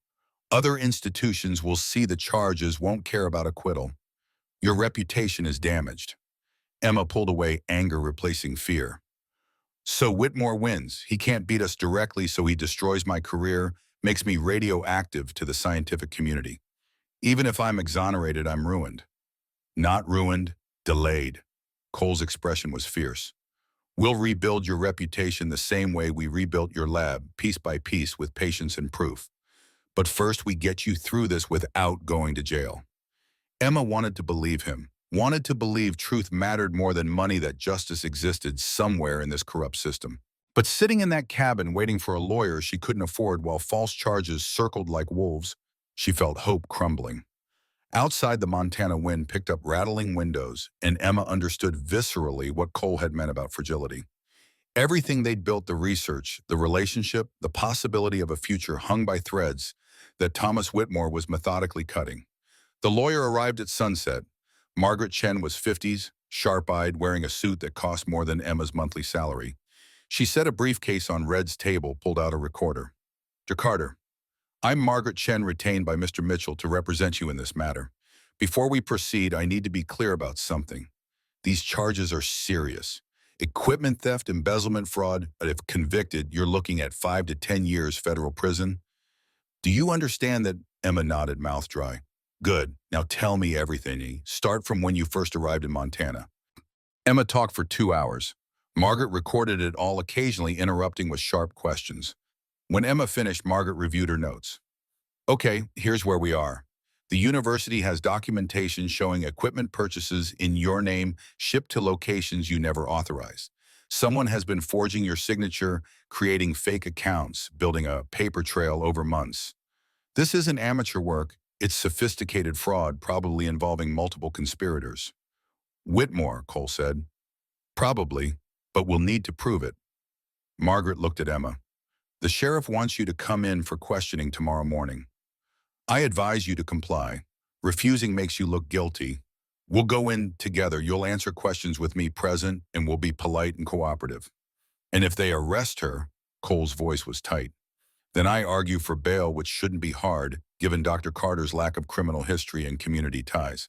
But I'll be honest, this judge is known for being tough on white-collar crime. If the prosecution pushes hard, he might remand her to custody pending trial." Emma felt sick. "Meaning I could go to jail tomorrow?" "It's possible. I'll do everything I can to prevent it, but we need to prepare for that outcome. Margaret pulled out more papers. I've filed motions to examine the university's audit records, subpoena bank records for the fake accounts, and compel testimony from the insurance investigator who documented your lab break-in. But these things take time, weeks, possibly months. I don't have months. Breeding season is now. If I lose more time, the Mustangs... Dr. Carter, I understand your research is important, but right now staying out of prison is more important. Margaret's tone was firm, but not unkind. We'll fight this, but you need to be realistic. Even if we prove your innocence, the legal process is slow. You won't be back in the field for a while. Emma looked at Cole, saw her own helplessness reflected in his face. They'd been outmaneuvered. Whitmore had found the perfect weapon, not direct violence, but the bureaucratic machinery of law, slow and implacable, and nearly impossible to fight. What do I do? Emma asked quietly. You cooperate. You stay calm. You let me handle the legal strategy. Margaret began packing her briefcase. And Dr. Carter, one more thing. Your relationship with Mr. Mitchell will be used against you. The prosecution will claim you seduced a wealthy man to fund your embezzlement, that this was all a long con. Be prepared for that narrative. Emma's face burned. It's not we didn't. I know, but perception matters. A young, attractive woman, an older, wealthy man, money going missing, it plays into stereotypes. We'll counter it, but it's going to be ugly. After Margaret left, Emma sat in silence while Cole and Red made plans for the next day. Security measures, media management, contingencies if she was arrested. The conversation washed over her, distant and unreal. This was happening. She was going to be questioned like a criminal, possibly jailed, definitely destroyed professionally. And there was nothing she could do except endure it. Cole crouched in front of her chair. Emma, look at me. She met his eyes. We're going to fight this, he said. Whatever it takes, however long it takes, you're not alone. Cole, this could drag out for years. Your ranch, your reputation, everything you've built associating with me is going to taint it all. Whitmore will make sure of that. Let him try. You should distance yourself, publicly. Tell people I deceived you, that you're cooperating with the investigation. It'll protect... No. Cole's voice was steel. I'm not abandoning you to make Whitmore's job easier. We stand together or we don't stand at all. Red spat. Boss is right. Whitmore's respect strength. Nothing else. You show weakness, they'll tear you apart. You show them you can't be broken. Eventually they'll move on to easier targets. How long is eventually? However long it takes. Red met her eyes. Question is, Dr. Carter, are you strong enough to last? Emma thought about James dead in a freezing creek because he believed in work that mattered. She thought about the Mustang herd dying invisible deaths from inbreeding because no one fought for them. She thought about Cole, who'd spent 8 years in resignation before finding hope again. I'm strong enough, she said. Good. Red stood. Then get some sleep. Tomorrow's going to be hell. Emma spent the night at Red's cabin, lying on the cot, staring at exposed ceiling beams. Cole stayed too, sleeping on the floor near the wood stove, unwilling to leave her alone. Somewhere around 3 a.m., Emma gave up on sleep, went outside. The Montana night was crystalline, stars so thick they looked like snow, cold air sharp in her lungs. She walked to the edge of the clearing, looked toward mountains she couldn't see in the darkness. Can't sleep either. Cole appeared beside her, and thinking about tomorrow, about what happens if they arrest me. Then I post bail and get you out. And if they set bail too high, I put up the ranch as collateral. Cole said it matter-of-factly, like offering to mortgage everything he owned was no more significant than loaning a coat. Emma turned to stare at him. You can't do that. I can, and I will. Cole, if I'm convicted, you lose everything. You won't be convicted because you're innocent and we'll prove it. He took her hands. Emma, I spent 8 years protecting the ranch like it was sacred, but it's just land, buildings, money. You're real. This, he pressed her hand to his chest, is real. I'm not losing it because some corrupt asshole wants revenge. Emma felt tears threaten. I don't know what I did to deserve you. You rode into a blizzard trying to save things no one else cared about. You dragged yourself through hypothermia because giving up wasn't an option. You looked at a broken old man and saw someone worth saving. Cole's voice was rough. You don't have to deserve me. You just have to let me stand with you. They held each other in the darkness, and Emma let herself believe for just this moment that love could be stronger than corruption, that standing together meant something against impossible odds. Dawn came too quickly. The Boulder County Sheriff's Office occupied a low brick building on the edge of town, surrounded by patrol vehicles and American flags. Emma walked through the front doors at 9 a.m., Margaret at her side, Cole and Red waiting in the parking lot. A deputy led them to an interview room. Gray walls, metal table, the cliché, fluorescent lighting that made everyone look guilty. Sheriff Boyd Marlowe entered 10 minutes later. He was 50's weathered face wedding ring that caught the light. He smiled at Emma like they were old friends. Dr. Carter, thank you for coming in. I'm Sheriff Marlowe. I know this is unpleasant, but we just have a few questions to clear up some confusion. My client is here voluntarily, Margaret said. She's prepared to cooperate fully, but I want to be clear she maintains her innocence in these allegations. Of course, of course. Marlowe sat and opened a folder. Dr. Carter, let's start with the basics. You were contracted by the University of Denver to conduct wildlife research, correct? Yes. And as part of that contract, you were authorized to purchase equipment, charge it to the university's research account. Within approved budgets, yes. Can you tell me about the equipment purchases you made between January and March of this year? Emma detailed everything, the microscope, the dart guns, the GPS trackers. Margaret took notes. Marlowe listened politely, then slid papers across the table. These are requisition forms bearing your signature. They show purchases totaling approximately $47,000 shipped to addresses in Idaho Falls, Spokane, and Bozeman. Can you explain those? Emma examined the documents. Her signature, but wrong, too neat, the loops on the E slightly off. I didn't sign these, someone forged my signature. That's a serious allegation. Do you have proof of forgery? The signatures are too perfect. I write quickly, sloppily. These look like someone traced my name slowly. Marlowe made notes. And can you explain why equipment was shipped to addresses you've never been to? I can't explain it because I didn't authorize those shipments. Emma kept her voice level. Someone set up fake delivery locations, forged my signature, and stole from the university. Then they framed me for it. Who would do that? Thomas Whitmore. Marlowe's expression didn't change, but something flickered in his eyes. That's quite an accusation. The Whitmores are respected members of this community, and they're angry that Cole Mitchell broke his engagement with Diana Whitmore. This is retaliation. Can you prove Thomas Whitmore is involved? Not yet, but the break-in at my lab happened days after the engagement ended. My equipment was destroyed, my data stolen. Then these fraud allegations appear. The timing isn't coincidence. Marlowe leaned back. Dr. Carter, I've reviewed the insurance investigation into that break-in. The investigators' report notes several irregularities. No forced entry on the padlock. It was opened with a key or left unlocked. No witnesses, no physical evidence of intruders. The damage pattern is consistent with someone trying to make it look like a burglary. You're saying I destroyed my own equipment. I'm saying the evidence suggests the break-in may have been staged. Emma felt rage building. Why would I destroy equipment I needed for my work? Insurance fraud. You file a false claim, collect on the policy, use the money to cover up embezzlement. Marlowe's tone was almost sympathetic. Dr. Carter, we see this pattern a lot. Someone gets in financial trouble, makes bad decisions, then tries to cover it up with increasingly desperate moves.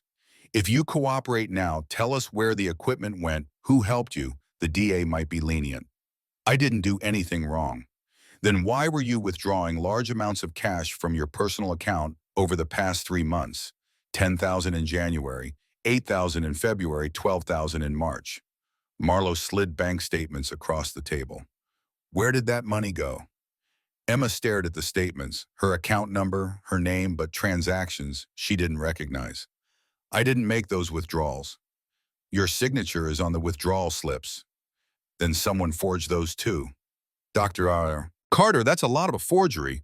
Don't you think it's more likely you're simply not being truthful? Margaret cut in. Sheriff, my client has answered your questions. Unless you have evidence beyond forged documents and fabricated bank records, we're done here. We have testimony. Marlowe pulled out another document. A pawn shop owner in Idaho Falls identified you from a photo. Says you sold him scientific equipment in February. We have video surveillance from the shop. Emma's heart sank. That's impossible. I've never been to Idaho Falls. We'll review the footage, of course. Marlowe stood.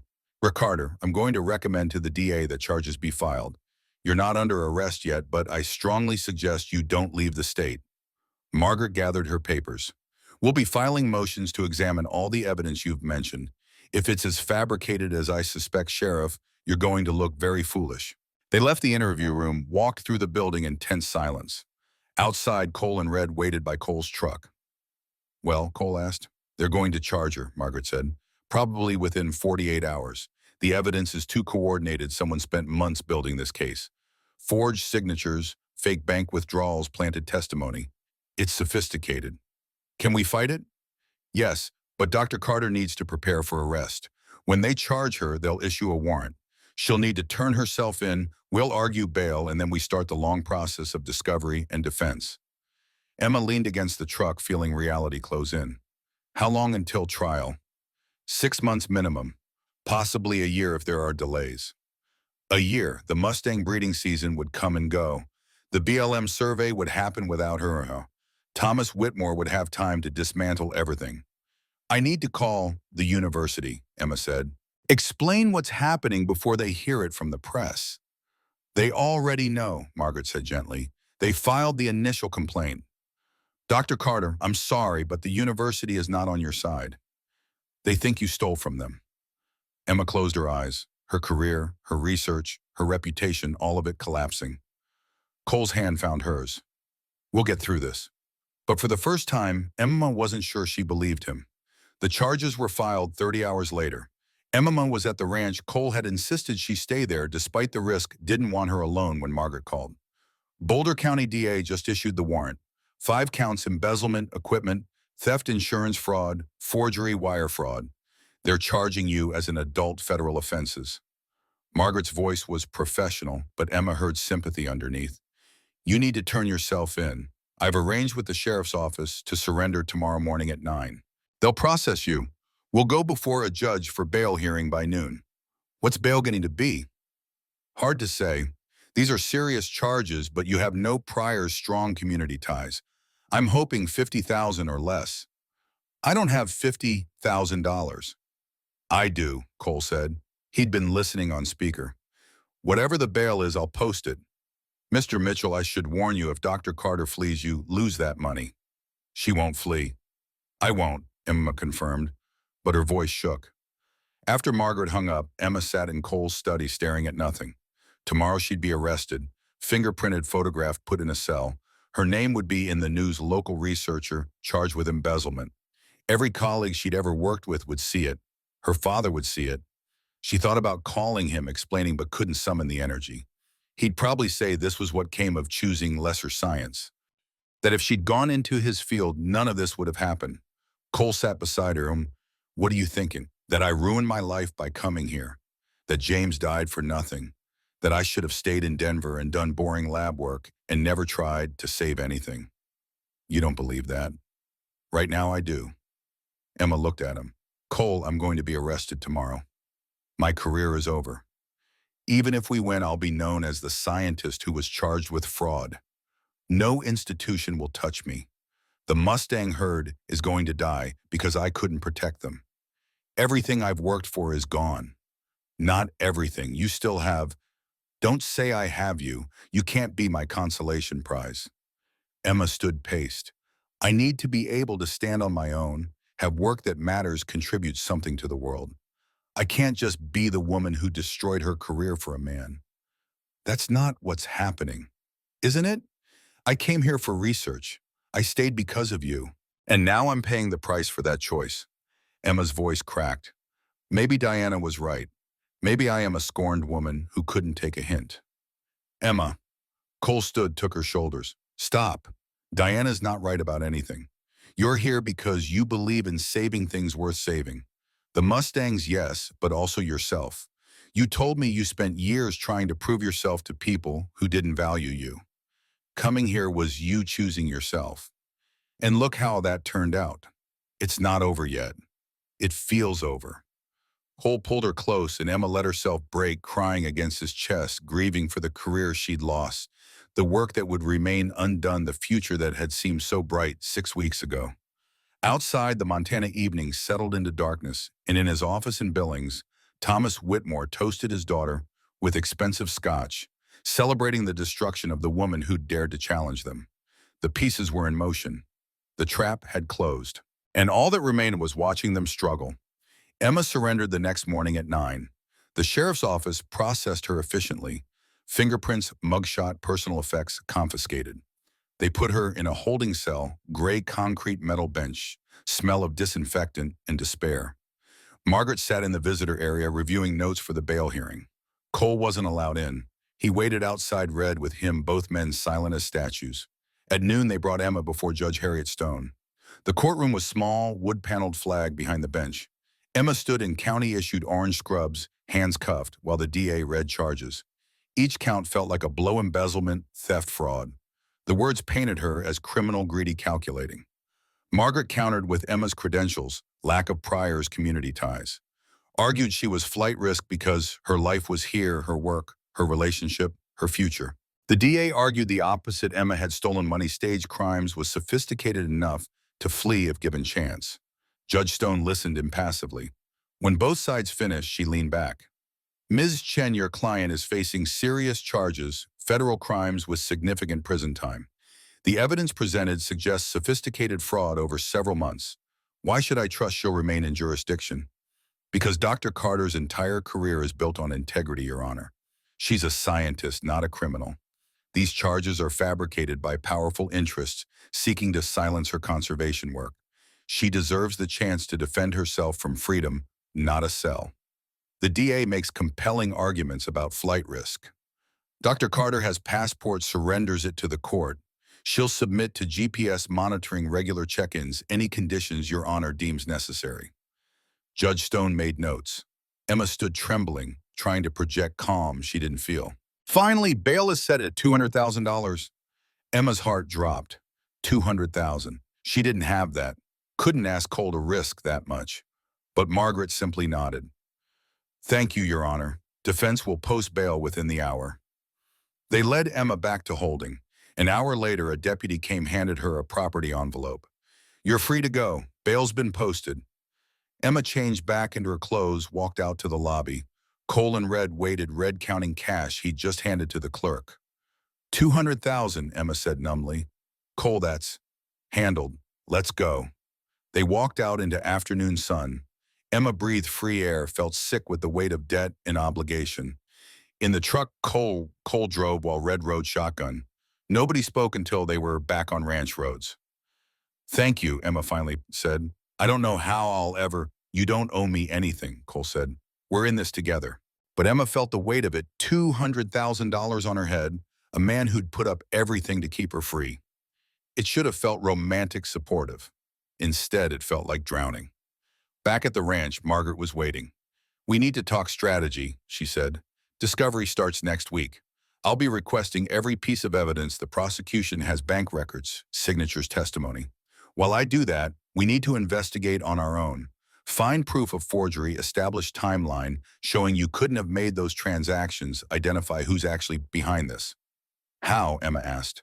Forensic accountants, handwriting analysts, private investigators. It won't be cheap. We're looking at another $100,000 in defense costs minimum. Emma felt sick. I don't have that. I don't have anything. I do, Cole said again. Cole, you can't keep. I can and I will. Margaret, do what needs doing. Send me the bills. After Margaret left, Emma stood in Cole's study looking at photos of his daughter.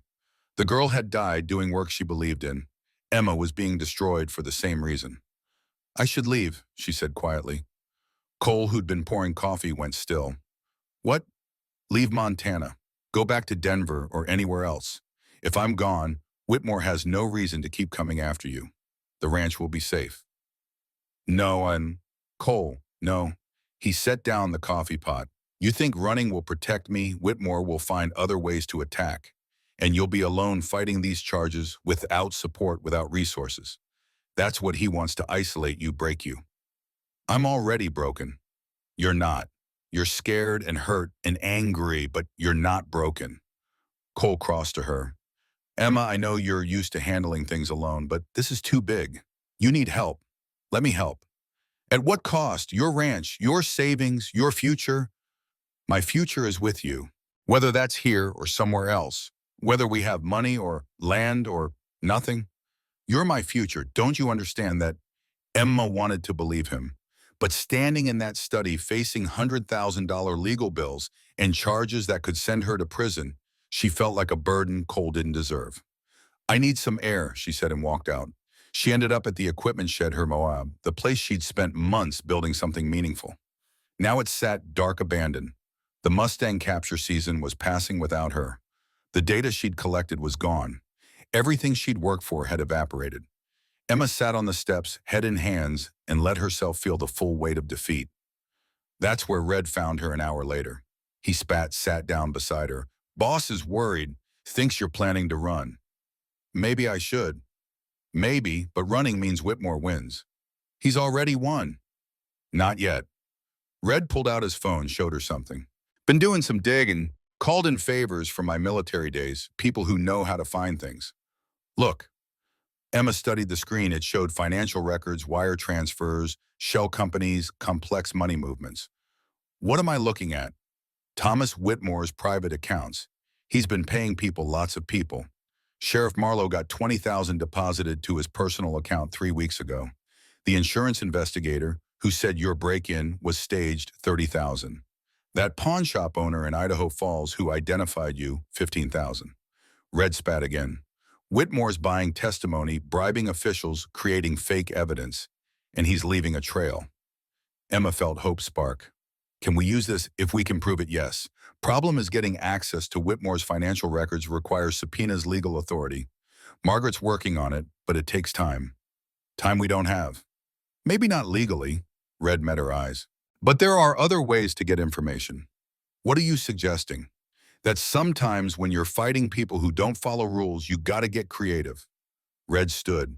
I'm not saying break laws, but I'm saying there are people who owe me favors, people who can access things regular folks can't. Give me a week, I'll have evidence. Real evidence. Red, if you get caught, won't get caught, been doing this kind of work since before you were born. He held out a hand, pulled her up. Question is, Dr. Carter, you ready to fight dirty? Emma thought about James dead because he believed science could save things. She thought about the Mustangs dying because no one fought hard enough. She thought about Cole risking everything because he believed in her. I'm ready, she said. Good, then let's go to war. They walked back to the main house and Emma felt something shift inside her, grief and fear transmuting into rage and determination. Whitmore thought he'd beaten her. He was wrong. The fight was just beginning. Over the next 2 weeks, Red worked his contacts while Emma and Margaret built the legal defense. Margaret subpoenaed bank records, compelled testimony, requested forensic analysis of the forged signatures. The prosecution fought every request, claiming defense was fishing for non-existent evidence. Judge Stone mostly sided with the prosecution, Whitmore's influence, extending even to the bench. But cracks started appearing. The pawn shop owner's testimony had inconsistencies. He'd identified Emma from a photo, but couldn't describe what she'd been wearing, what vehicle she drove, whether she'd been alone. Under pressure from Margaret's questioning, he admitted his memory was fuzzy. The insurance investigator's report contained errors, timestamps that didn't match descriptions of damage that contradicted photographic evidence. When Margaret deposed him, he became defensive, evasive. And the forged signatures under forensic analysis showed patterns consistent with tracing someone had used Emma's real signature as a template, copying it slowly to create false documents. Margaret compiled it all into motions to dismiss. Judge Stone denied them, but Emma saw doubt creeping in. The case wasn't as airtight as the prosecution claimed. Meanwhile, Red's investigation produced treasure. He returned one evening with a thumb drive, set it on Cole's desk. Financial records. Shows Whitmore paying off witnesses, bribing officials, funding shell companies that created the fake transactions in Emma's name. It's all here. How did you get this? Emma asked. Better you don't know, but it's admissible if we're clever about how we introduce it. Margaret reviewed the files, eyes widening. This is substantial. If we can authenticate this, it proves conspiracy. But red, if you obtained this illegally, didn't obtain nothing illegal. Got an anonymous tip from a concerned citizen. That citizen happens to have worked in Whitmore Mining's accounting department, has access to executive records, and decided his conscience couldn't stay quiet. Red smiled. His name is sealed, but his information is solid. We'll need corroboration, other witnesses' paper trails. Already on it. The accountant is willing to testify if we protect his identity. And I got 2 other Whitmore employees, one in mining operations, one in legal, who'll confirm the companies have been conducting what they call opposition research on people who cross them. Standard practice according to them. Emma felt the case shifting. This could work. We could actually prove Whitmore framed me. Proving it and convincing a judge are different things, Margaret warned. Stone's been ruling against us consistently. She might suppress this evidence claim chain of custody is compromised. Then we go over her head. Federal court civil rights violation, whatever it takes. Cole had been quiet until now. Emma's constitutional rights have been violated. Due process denied. That's federal jurisdiction. Margaret considered. It's risky. Federal judges don't like when you imply state courts are corrupt. But you might be right. Let me research precedent. They worked late into the night building strategy, finding angles. Emma felt hope returning, fragile, tenuous, but real. She stepped outside for air, found Cole at the fence line, looking toward mountains invisible in darkness. Thank you, she said, for all of this, for not giving up. Wasn't going to. Cole turned to her. Emma, when this is over, and it will be over, what do you want? If you could have any future, what would it look like? Emma thought about it. I want to finish the Mustang study, prove intervention works, get the herd protected. Then, I don't know, maybe teach pass on what I've learned. Maybe stay here, keep working conservation projects. She looked at him. Maybe build something that lasts. With me, if you'll have me. Cole pulled at her close. I'd have you in any world, any circumstance. Rich or poor, here or anywhere. You are the best thing that's happened to me in 8 years. They stood holding each other, and Emma let herself believe that maybe, just maybe, they could win this. 2 days later, everything changed again. Emma was reviewing case files when her phone rang. Unknown number. She almost didn't answer. To Carter, female voice shaking. This is Diana Whitmore. I need to talk to you. It's urgent. Emma's first instinct was to hang up, but something in Diana's voice, fear maybe, or desperation, made her pause. Why would I talk to you? Because my father is planning to kill you. Emma's blood went cold. What? He's done with legal battles. You're costing him too much time, too much exposure. He's hiring someone to make it look like an accident. Please, I need to meet with you. I have information that can help your case, but I can't do this over the phone. This is insane. I know how it sounds, but I'm telling the truth. Meet me, tonight. The old mine shaft on Route 89, the one that's been closed for years. Come alone, don't tell anyone. If my father finds out I'm helping you, he'll... Her voice broke. Please, I don't have anyone else to turn to. Emma's mind raced. This could be trap. Diana working with her father, luring Emma somewhere remote to... What? Kill her, frame her for something else. But what if it was real? What if Diana was genuinely breaking with her family, offering evidence that could end this? Why are you doing this? Emma asked. Because I'm pregnant. Diana's voice was barely whisper. And the father isn't Cole. It's someone my family destroyed. If they find out, they'll force me to abort or worse. I need to get away, and I need leverage to keep them from coming after me. Your case helping you is my leverage. Emma made a decision she knew was probably stupid. Okay. When midnight, the mine entrance is marked with old danger signs. Come alone. I'll explain everything. Diana hung up. Emma sat staring at her phone, weighing options. She should tell Cole, tell Red, tell Margaret. Going alone to a midnight meeting with Diana Whitmore was the definition of foolish. But what if Diana was telling the truth? What if Thomas Whitmore really was planning to have Emma killed? What if this was her only chance to get the evidence she needed? Emma looked at the clock. 8 p.m., 4 hours to decide. She spent them researching the mine location, reading about Thomas Whitmore's history, looking for any indication that Diana's story could be true. She found articles about Whitmore Mining's aggressive business practices, lawsuits from competitors who'd been driven out of business, one suspicious death of a whistleblower that had been ruled accidental. The pattern was there. Whitmore destroyed opposition, one way or another. At 11:30, Emma made her choice.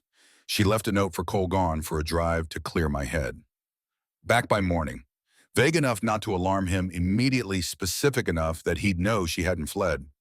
Then she drove into the night toward a meeting that would either save her or destroy her completely. The old mine shaft sat 30 miles from the ranch down a dirt road that barely qualified as a road anymore. Emma's headlights cut through darkness, illuminating rusted warning signs. Danger, no trespassing, unstable ground. She parked, killed the engine. The silence was absolute. Diana's SUV sat 50 yards away, lights off. Emma approached cautiously, hand on her phone, ready to call for help. Diana stepped out of the shadows, looking nothing like the polished woman Emma remembered. She wore jeans and a hoodie, face pale, eyes red from crying. "You came," Diana said, relief in her voice. "I'm here, talk fast." Diana pulled out a phone, pulled up files. "These are my father's communications. Emails, texts, recorded calls. He's been orchestrating your frame-up for months, paying witnesses, fabricating evidence, bribing officials. It's all documented." Emma took the phone, scanned files. Her heart raced. This was it, proof of conspiracy enough to destroy Whitmore's case. "Why are you giving me this?" "Because I'm done being his weapon." Diana's voice shook. "I told you I'm pregnant. The father is Rafe Sutton Rancher my father destroyed 2 years ago. Rafe proposed, I wanted to say yes, but my father..." She broke down. "He had Rafe killed, made it look like suicide. I've been trapped and ever since doing whatever my father demanded because I was too scared to fight back." Emma felt unexpected sympathy. "Diana, if what you're saying is true, you're in danger. I know, that's why I need your help. You give this evidence to your lawyer, exposing my father, bring him down. In exchange, I testify against him. Full cooperation. But I need witness protection resources to disappear. Can your lawyer arrange that?" "I don't know. Maybe, but..." Headlights blazed from the darkness. 3 vehicles, massive trucks, surrounded them, engines roaring. Doors opened. Men emerged, 6 of them all armed. Thomas Whitmore stepped into the light. "Diana," he said pleasantly, "I'm disappointed." Diana's face went white. "Dad, you thought I wouldn't track your phone, monitor your communications. I've known about this meeting since you called, Dr. Carter." Thomas smiled at Emma. "And you, doctor, so noble, so trusting, walking into obvious traps." Emma's hand went to her pocket. Her phone was gone. She'd set it down to look at Diana's files, hadn't picked it back up. "This is kidnapping," Emma said, trying to keep her voice steady. "People know I'm here." "No, they don't. You left a vague note, drove out alone. When you disappear, it'll look like you fled bail." Thomas gestured to his men. "Secure them both." The men moved forward. Emma tried to run, got 3 steps before someone grabbed her, yanked her back. Diana screamed. They were forced into one of the trucks, hands zip-tied. As the vehicle drove into darkness, Emma realized she had made a catastrophic error. She'd walked into exactly the trap she'd feared, and no one knew where she was. The truck drove for what felt like hours, but was probably 30 minutes. Emma's wrists ached from the zip ties, too tight, cutting circulation. Beside her, Diana sat rigid with terror. The men said nothing. Thomas Whitmore rode in a separate vehicle. Finally, they stopped. The door opened, revealing a warehouse, some kind of mining facility, abandoned equipment rusting in corners. The men pulled Emma and Diana out, marched them to a windowless back room. Thomas waited there, sitting in a folding chair, like he was conducting a business meeting. "Ladies," he said, "let's discuss your futures." "Dad, please," Diana started. "Be quiet." Thomas's voice was ice. "Diana, you've betrayed your family, conspired with our enemies, given away proprietary information. Do you understand how serious that is? I was trying to, you were trying to destroy me. Your own father." He stood paced. "I've built an empire, provided for you, educated you, given you every advantage. And this is how you repay me. You killed Rafe. Rafe Sutton was a complication. I removed complications. That's what power requires, difficult choices." Thomas turned to Emma. "And you, Dr. Carter, you should have accepted defeat gracefully, taken the charges, served your time, moved on. But no, You had to keep fighting, digging, turning my own daughter against me. You framed me for crimes I didn't commit, Emma said. You destroyed my career, my research tried to ruin my life. What did you expect me to do? Die quietly. Thomas said it matter-of-factly. That's what weak people do when they're beaten. But you're stubborn, like Mitchell, which means I need more permanent solutions. Emma's stomach dropped. You're going to kill us. I'm going to make you disappear. Both of you. Diana will suffer a tragic accident, grief-stricken. Over her broken engagement, she drove recklessly, went off a cliff, very sad. He looked at Emma. And you, doctor, will simply vanish. Fled bail, probably left the country, forgot about when the next crisis distracts everyone. Cole will know. He'll investigate. Cole Mitchell will be too busy dealing with his own problems. By morning, federal agents will be raiding his ranch on suspicion of harboring a fugitive. His assets will be frozen pending investigation. He'll lose everything fighting charges I've carefully constructed. Thomas smiled. By the time anyone realizes you're not coming back, it won't matter. You'll be dead buried in one of these old mine shafts where no one will ever find you. Diana was crying. Emma felt detached horror. This was really happening. She was going to die in an abandoned warehouse because she'd been stupid enough to trust Diana. Except Diana's phone. Emma had looked at the files but hadn't transferred them to her own device. Did Thomas know the phone existed? Had he confiscated it? Emma glanced at Diana's pocket. The phone's outline was barely visible. Thomas was still talking, explaining his plans with the casual tone of someone discussing weather. Emma tuned him out, thinking frantically. The men had taken Emma's phone, but hadn't searched Diana carefully, probably assumed Thomas had already controlled for that. If Emma could get to Diana's phone text, someone Cole read Margaret before Thomas realized what she was doing. It was a desperate plan, probably futile, but it was something. Emma shifted closer to Diana, using motion of the truck's residual sway as excuse. She leaned against Diana's shoulder, whispering, "Your phone, still have it." Diana's eyes widened fractionally. She gave the tiniest nod. "I need to reach it. Can you shift so your pocket's facing me?" Another microscopic nod. Diana adjusted position, pretending to cry harder, turning so her hoodie pocket was accessible. Emma's bound hands were in front of her body. Stupid of Whitmore's men not to secure them behind her back, but maybe they didn't see two women as threats. Emma worked her fingers into Diana's pocket, felt the phone, pulled it out slowly, hiding it against her thigh. Thomas was turned away, giving instructions to one of his men. Emma fumbled with the phone, got it unlocked. No passcode, thank God, and pulled up messages. Her fingers were numb, hands shaking. She typed with agonizing slowness. "Cole. Thomas has us. Old Mine Route 89. Hurry." She hit send to Cole's number from Diana's contacts, prayed it went through. Then she slipped the phone back into Diana's pocket just as Thomas turned back to them. "Any last words?" he asked pleasantly. Emma met his eyes. "You won't get away with this. Cole knows I was meeting Diana. He'll figure out where we went."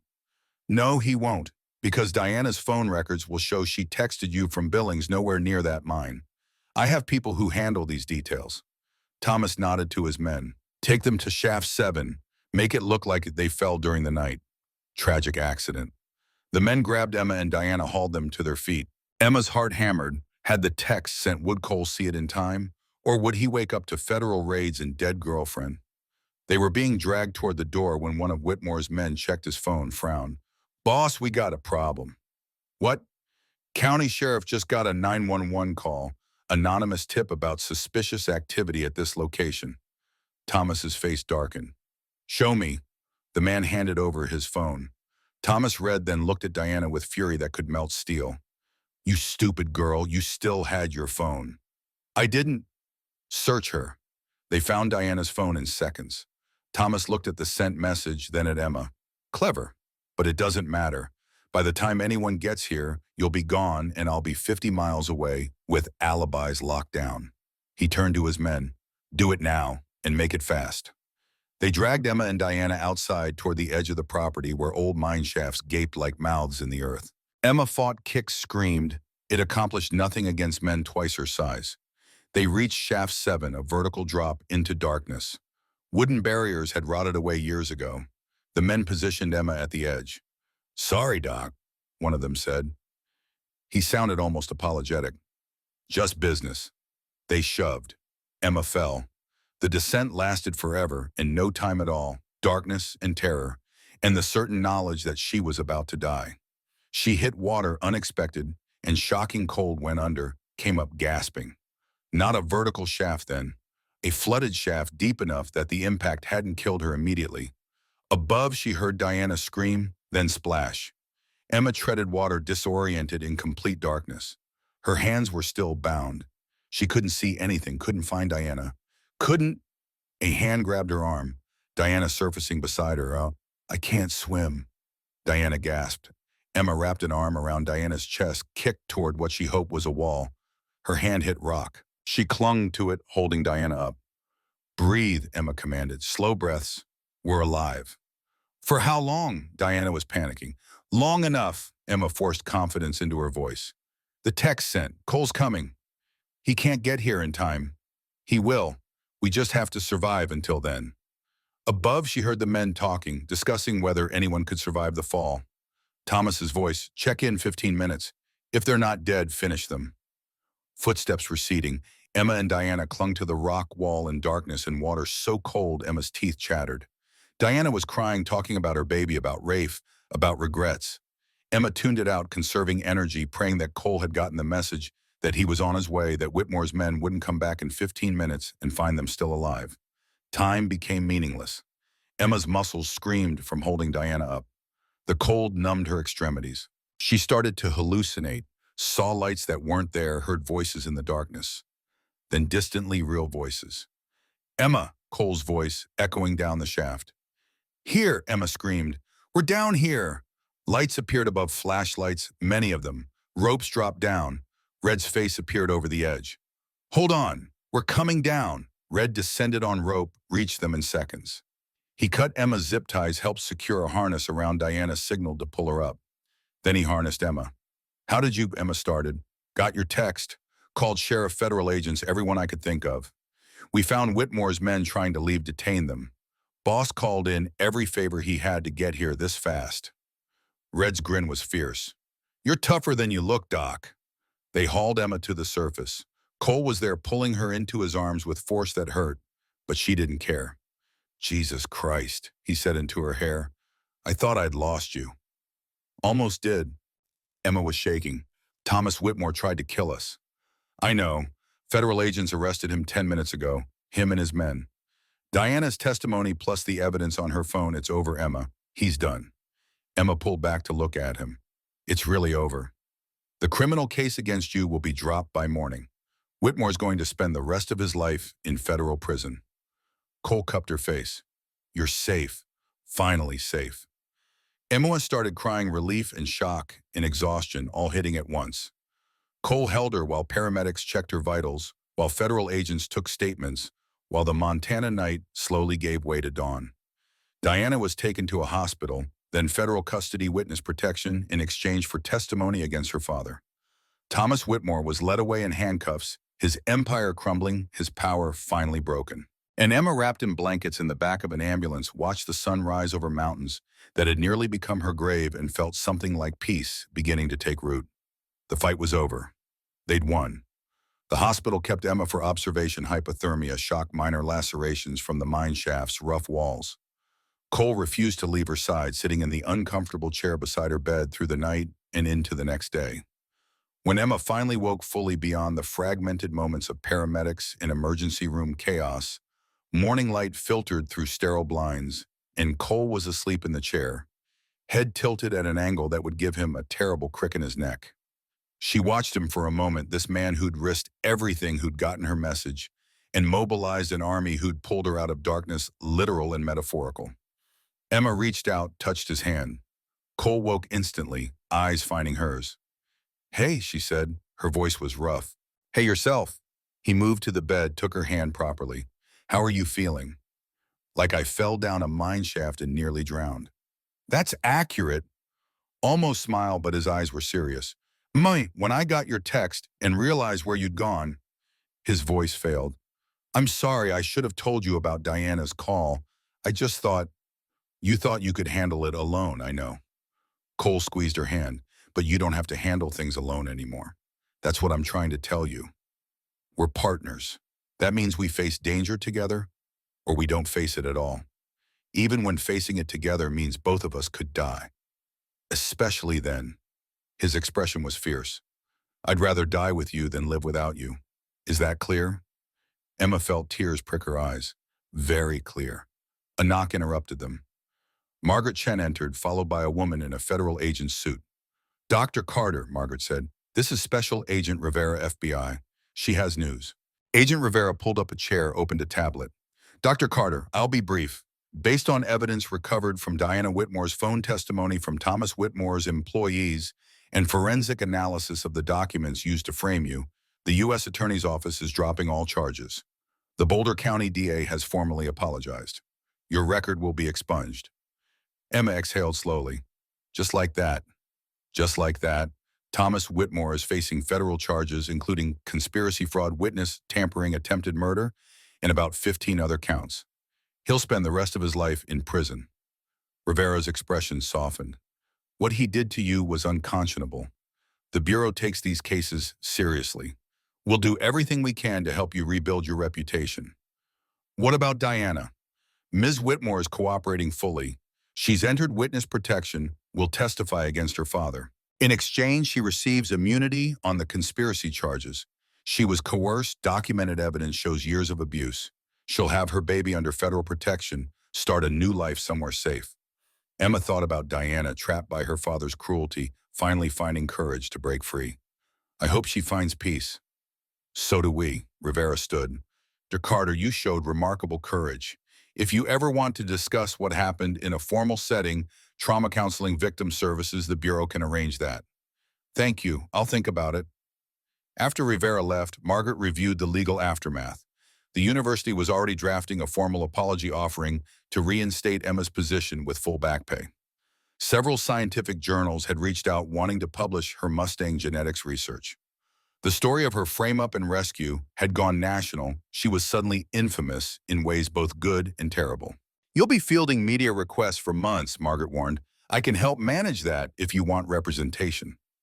Later, Emma said. Right now, I just want to go home. Define home, Margaret said carefully. Denver, the ranch. You have options now. Emma looked at Cole. The ranch, if that's okay. More than okay. Cole's hand tightened on hers. Always okay, Margaret smiled. Then I'll handle the media circus. You two focus on recovering. After she left, a doctor came to discharge Emma with instructions about rest, follow-up appointments, signs of delayed shock. Cole listened attentively, asked questions, promised to monitor everything. They drove back to the ranch in afternoon sun, the Montana landscape impossibly beautiful after the darkness of that mine shaft. Emma rolled down the window, breathed air that smelled of pine and snow and freedom. Red met them at the ranch, grinning. Doc, good to see you vertical. Good to be vertical. Emma hugged him, surprising them both. Thank you for everything. Just doing what needed doing. Red spat, but his eyes were suspiciously bright. Got some folks who want to see you. The ranch hands emerged from the barn. Frank, Luis, the others, all of them nodding respectfully. Word had spread. The scientist who'd been framed by Thomas Whitmore and survived had earned their respect in ways Emma didn't fully understand, but felt deeply grateful for.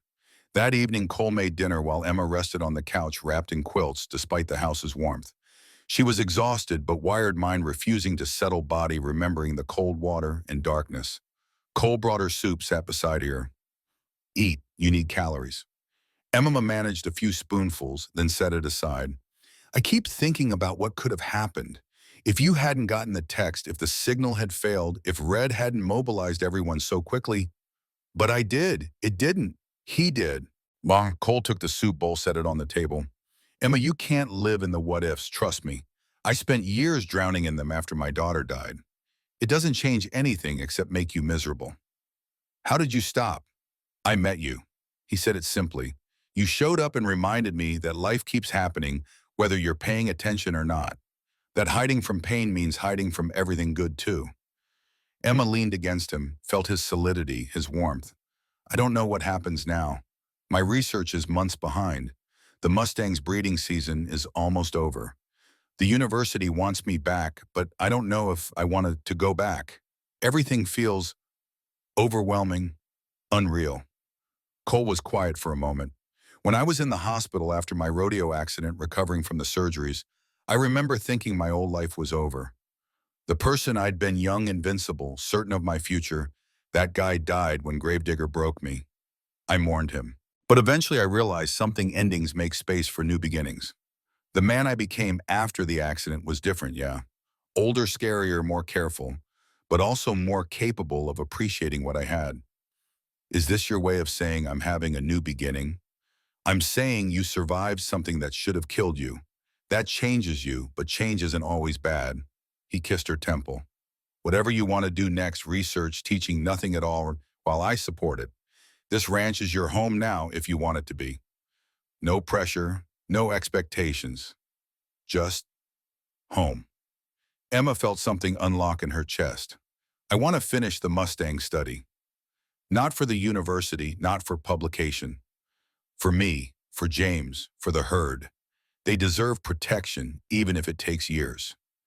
Then we'll finish it, together.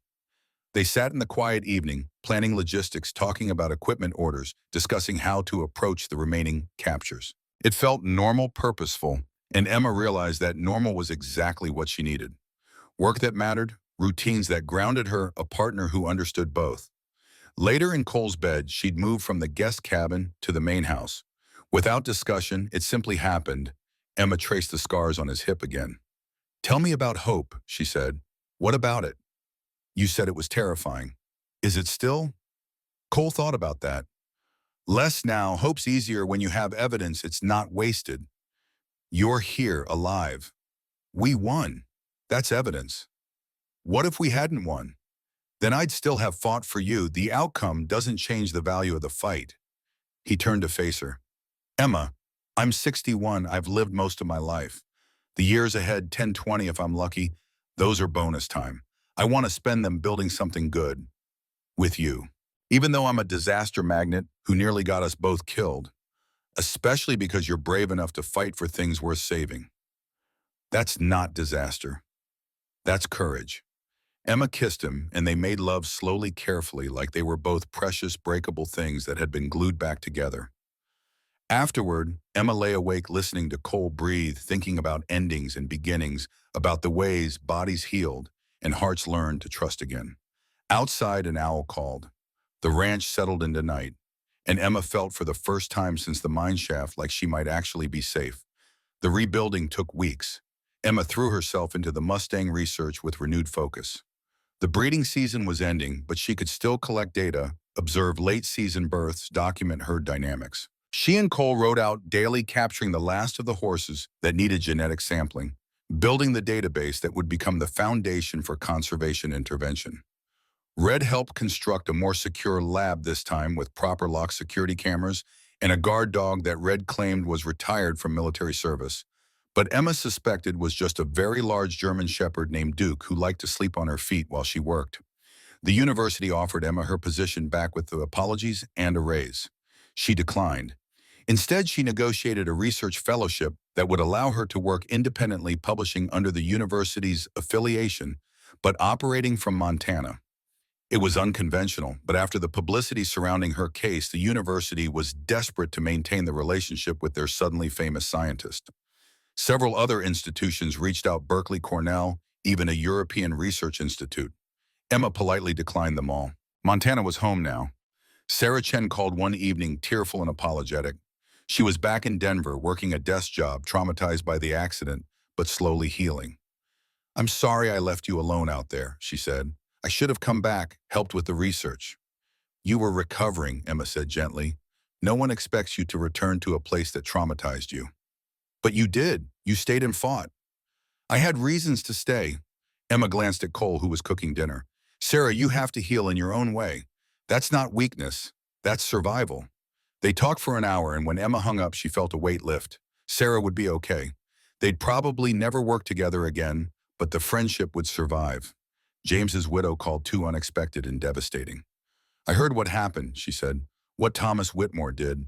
I'm so sorry you went through that. I'm sorry about James, Emma replied.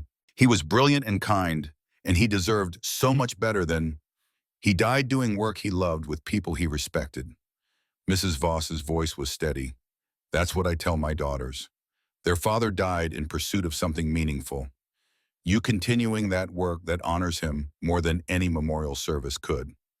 I'm going to finish the study for him. I know you will. Thank you, Dr. Carter. After that call, Emma cried grief that had been pushed down by survival finally surfacing. Cole held her, said nothing, just provided solid presence while she mourned properly for the colleague she'd lost. 6 weeks after the mine shaft incident, Emma woke up nauseous. She attributed it to stress, the lingering effects of trauma, irregular eating, exhaustion from rebuilding the research project. But the nausea persisted. 3 days later, she threw up her breakfast. Cole found her in the bathroom, pale and shaking. That's it, he said. We're going to the doctor. It's just stress. Emma, you were hypothermic, nearly drowned, spent hours in contaminated water. We're getting you checked out. Dr. Vasquez saw her the next day. Emma listed her symptoms, expecting diagnosis of delayed infection or PTSD-related physical manifestations. Instead, Vasquez smiled. Dr. Carter, when was your last period? Emma blinked. I don't know. Couple months I've been irregular because of stress. She stopped. Wait, you think I'm pregnant? Let's find out. The blood test took 15 minutes. Vasquez returned with results and an expression of delighted surprise. You're pregnant, about 8 weeks based on hormone levels. She pulled up more data. And Dr. Carter based on the HCG levels. I'm pretty sure it's twins. Emma's world tilted. Twins. We'll confirm with ultrasound, but yes, the levels suggest multiples. Vasquez set down her tablet. I know this is unexpected. Unexpected. Emma laughed, slightly hysterical. I've been drowning in mine shafts and fighting criminal charges and rebuilding my career. Pregnancy wasn't even on my radar. Well, it's on your radar now. Congratulations. You're going to be a mother. Emma drove back to the ranch in a daze. Pregnant. With twins. Cole's children, proof that the diagnosis that had shaped 8 years of his life had been catastrophically wrong. She found him in the barn working on a saddle. He looked up when she entered, saw her expression. What did the doctor say? Emma opened her mouth, closed it, tried again. Cole, I'm pregnant. He went very still. Pregnant. 8 weeks, and the doctor thinks it's twins. Cole set down the saddle carefully, like his hands weren't quite working right. Twins. The hormone levels suggest multiples. We'll confirm with ultrasound next week, but Emma's voice cracked. Cole, you're going to be a father of twins. He made a sound that wasn't quite a laugh, wasn't quite a... Then he crossed the barn in 3 strides and pulled her into his arms, holding her like she was the most precious thing in the world. Twins, he repeated. Jesus Christ, Emma, are you? How do you feel about this? Terrified, excited, completely unprepared? She pulled back to look at him. Cole, I'm 29. My career is just stabilizing. I'm barely recovering from nearly being murdered. I don't know if I'm ready to be a mother. No one's ever ready. My wife and I weren't ready when Emma was born. We figured it out. His eyes were bright with unshed tears. But this is your choice. Our choice. Whatever you want.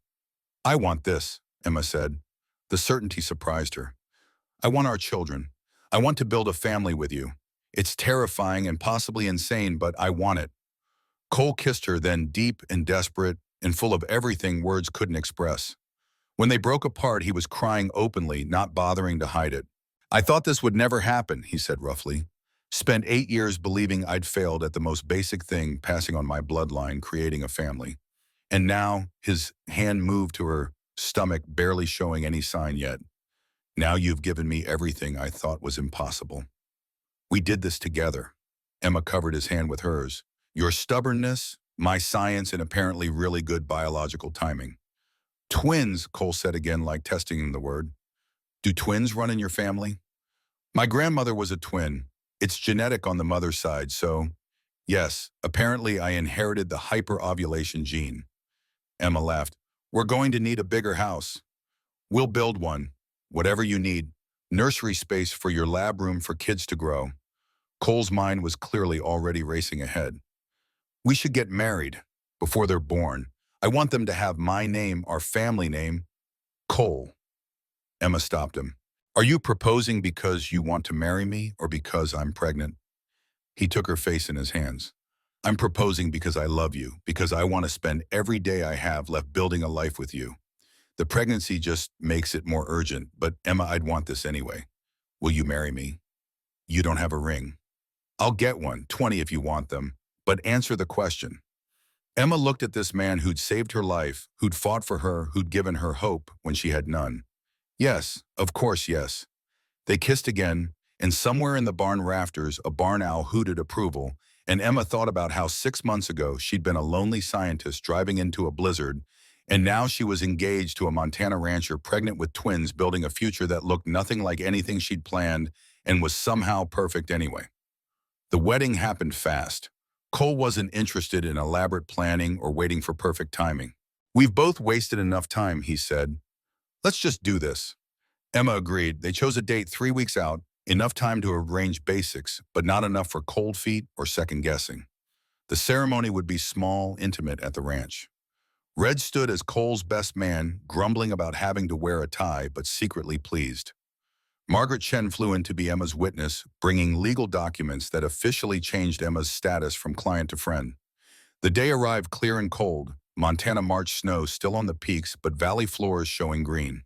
They set up chairs in the pasture where Emma had first seen the Mustang, heard mountains as backdrop, the whole landscape bearing witness. Emma wore a simple dress, cream-colored silk that hid her, barely showing pregnancy, and Cole wore his best suit, the one he'd worn to his daughter's funeral, and hadn't touched since. He looked like he'd stepped out of a Western movie, all-weather dignity and quiet strength. Judge Stone officiated, surprising everyone, but the judge had apologized privately to Emma for the way she'd handled the case, explaining that Whitmore's influence had extended even to the bench, but she'd done what she could within constraints. This was her way of making amends. The vows were simple. Cole spoke first, a voice steady despite the emotion in his eyes. Emma, you came into my life when I'd given up on living. You showed me that hope isn't weakness and that second chances are real. I promise to stand with you through whatever comes, good, bad, impossible. I promise to be the partner you deserve and the father our children need. I promise to never stop fighting for us. Emma's turn. Cole, you saved my life before you even knew me. You taught me that courage isn't fearlessness. It's riding into blizzards because someone needs help. You showed me what it means to build something that lasts. I promise to face the future with you, to raise our family with love, and to never let you forget that you're worthy of every miracle that comes our way. Judge Stone smiled. By the power vested in me by the state of Montana, I now pronounce you married. You may kiss. Cole did thoroughly, and the small gathered crowd, ranch hands, local friends, a handful of scientists Emma had invited applauded. The reception was barn potluck. Everyone brought dishes. Red set up a sound system, and they danced under strings of lights as evening fell. It was casual, joyful, nothing like the elaborate wedding Diana Whitmore had been planning. Emma danced with Cole, his hand protective on her lower back where their children grew, and thought about the strange paths that led people to happiness. 6 months of hell, but worth it for this moment. Red toasted with whiskey, his speech short and gruff. Known Cole since he was too young to know better. Watched him survive things that would break most men. But I ain't seen him truly alive until now, to stubborn fools who don't know when to quit, and thank God for it. Margaret toasted too, to my client who became my friend. May your marriage be as resilient as your defense strategy. Laughter, music, dancing, simple food, and complex joy. Cole's hands never left Emma, touching her shoulder, her hand, her growing belly. Protective, possessive, grateful. As night deepened and guests began to leave, Emma and Cole walked to the paddock where the horses dozed. The Mustang mare they'd captured, first the pregnant one, had foaled weeks earlier, a healthy colt that now slept pressed against his mother's side. New life, Cole said softly, everywhere you look. We did that, protected them long enough to reproduce, to continue. You did that, your science, your determination. He turned to her. Emma Mitchell, God, I love saying that. Do you know what you have given me? Twins, apparently. She smiled. A future, a reason to care what happens tomorrow. His hand found hers. For 8 years I lived like I was already dead. You brought me back. You were never dead, just dormant, like your fertility waiting for the right conditions to regenerate. Is that your scientific explanation for love? Love's not scientific, it's miraculous. Emma leaned against him, like everything else about us. They stood in the darkness watching horses sleep and stars emerge, two people who'd found each other in the worst circumstances and somehow built something lasting. Inside the barn, the party continued, music and laughter floating on cold air. But out here, it was just them and the land and the impossible future they'd somehow made real. The pregnancy progressed. Emma worked through her first trimester nausea, documenting the Mustang herd's post-breeding season behavior, analyzing genetic data, writing papers that would establish the scientific foundation for long-term conservation. Cole hovered protective to the point of being overbearing until Emma threatened to banish him to the barn. You rode into blizzards and fell down mine shafts, not pregnant, he argued. Now you're carrying my children. I'm allowed to worry. You're allowed to worry quietly from a distance while I do my job. They compromised. Cole came on field observations but stayed back, letting Emma work, only intervening if she looked tired. It was sweet mostly, though Emma occasionally wanted to throw things at his overprotective head. At 12 weeks, they confirmed twins. Dr. Vasquez showed them the ultrasound, two distinct heartbeats, two tiny forms. Do you want to know the genders? She asked. Emma looked at Cole. Do we? I don't care what they are. Just want them healthy. One boy, one girl, Vasquez said. Fraternal twins. Cole's face transformed, pure joy, washing away the careful stoicism he usually maintained. A boy and a girl, Jesus. Have you thought about names? Vasquez asked. Emma, Cole said immediately. If it's a girl, after my daughter. Emma felt her throat tighten. And if you're okay with it, I'd like to name the boy Rafe, after Rafe Sutton. Cole looked at her, understanding. The man Diana loved. The man who deserved better, who should have lived to see his child born. Emma squeezed Cole's hand. Our son won't replace him, but maybe honoring his name means his story isn't completely tragedy. Rafe and Emma Mitchell, Cole said. Good, strong names. News of Diana reached them through federal channels. She'd given birth to a son, healthy, beautiful, no complications. She'd named him Raphael, started a new life in witness protection somewhere in the Midwest. The federal prosecutor handling Thomas Whitmore's case reported that Diana's testimony had been devastating. Years of abuse, coercion, forced complicity in criminal activities. The jury had needed less than 2 hours to convict. Thomas Whitmore was sentenced to 45 years federal prison. He'd die behind bars. Diana sent one message through her handler. Thank you for giving me courage to fight back. I hope you and Cole find happiness. You both deserve it. Emma carried that message like a talisman. Diana had been trapped, had made terrible choices, but in the end had chosen truth over family loyalty. That took strength. Emma respected deeply. At 6 months pregnant, Emma was huge. You're sure it's only twins? She asked Vasquez during a checkup. Definitely two. They're just healthy. Vasquez smiled. How are you feeling? Like I swallowed basketballs, plural. That's normal for twins. The good news is everything looks great. Heart rate's growth position. You're on track for a healthy delivery. And I can still work. Light work, yes. No more climbing into horse stalls or chasing Mustangs through mountains. Emma had already scaled back field operations, focusing on data analysis and paper writing from the ranch. The Mustang conservation study was nearly complete. Genetic profiles documented, breeding recommendations established, federal protection petitions filed. It would take years for bureaucracy to implement the changes, but the scientific foundation was solid. Cole had converted the ranch's north wing into a nursery, 2 cribs, rocking chair walls painted soft colors. He'd done most of the work himself, spending evenings building furniture, painting, creating a space for their children with the same careful attention he gave everything. Emma stood in the doorway one evening, watching him assemble a changing table, and felt overwhelmed by love for this man who approached fatherhood like sacred duty. You're going to be an amazing dad, she said. Cole looked up, smiled. I'm going to try. Make up for all the mistakes I made with Emma, my first Emma. Be present this time. Not working all the time, not missing moments. You did your best. My best wasn't good enough. She died thinking I didn't have time for her. His voice roughened. I won't make that mistake twice. Emma crossed the room, wrapped her arms around him from behind, difficult with her belly, but she managed. These children are lucky to have you. I'm the lucky one. He turned, pulled her close as her belly allowed. 2 kids, a wife I don't deserve. Work that matters. It's more than I ever thought I'd have. You deserve all of it. Emma kissed him. Every bit. Emma went into labor on a Tuesday morning in late September. She'd been working on data analysis when the first contraction hit sharp, unmistakable. She looked at the clock, 7 a.m., called for Cole. He appeared instantly, saw her face. Is it time we need to go? The next hours were a blur, driving to Billings Hospital, getting checked in labor, progressing faster than expected. Cole stayed with her the entire time, holding her hand, breathing through contractions, being exactly the partner she needed.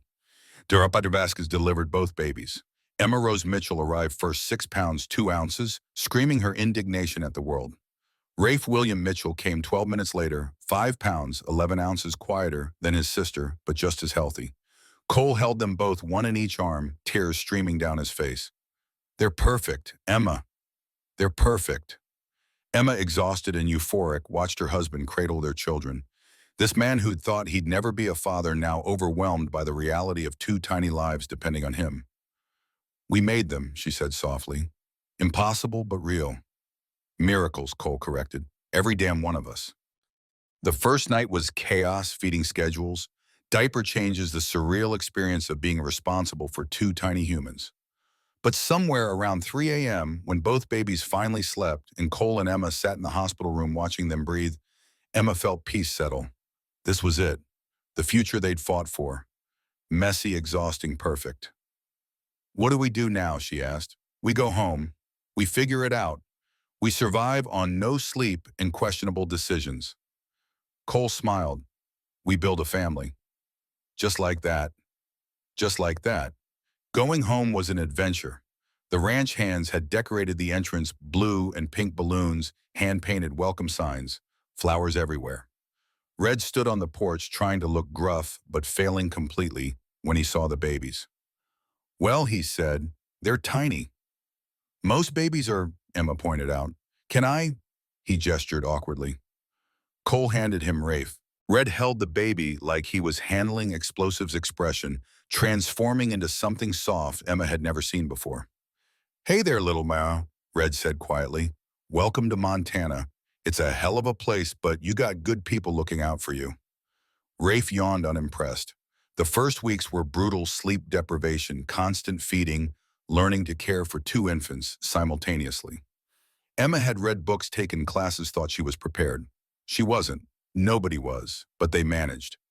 Cole proved surprisingly competent. Years of ranching had taught him patience and the ability to function on minimal sleep. He did midnight feedings, changed diapers without complaint, sang old Western songs to fussy babies.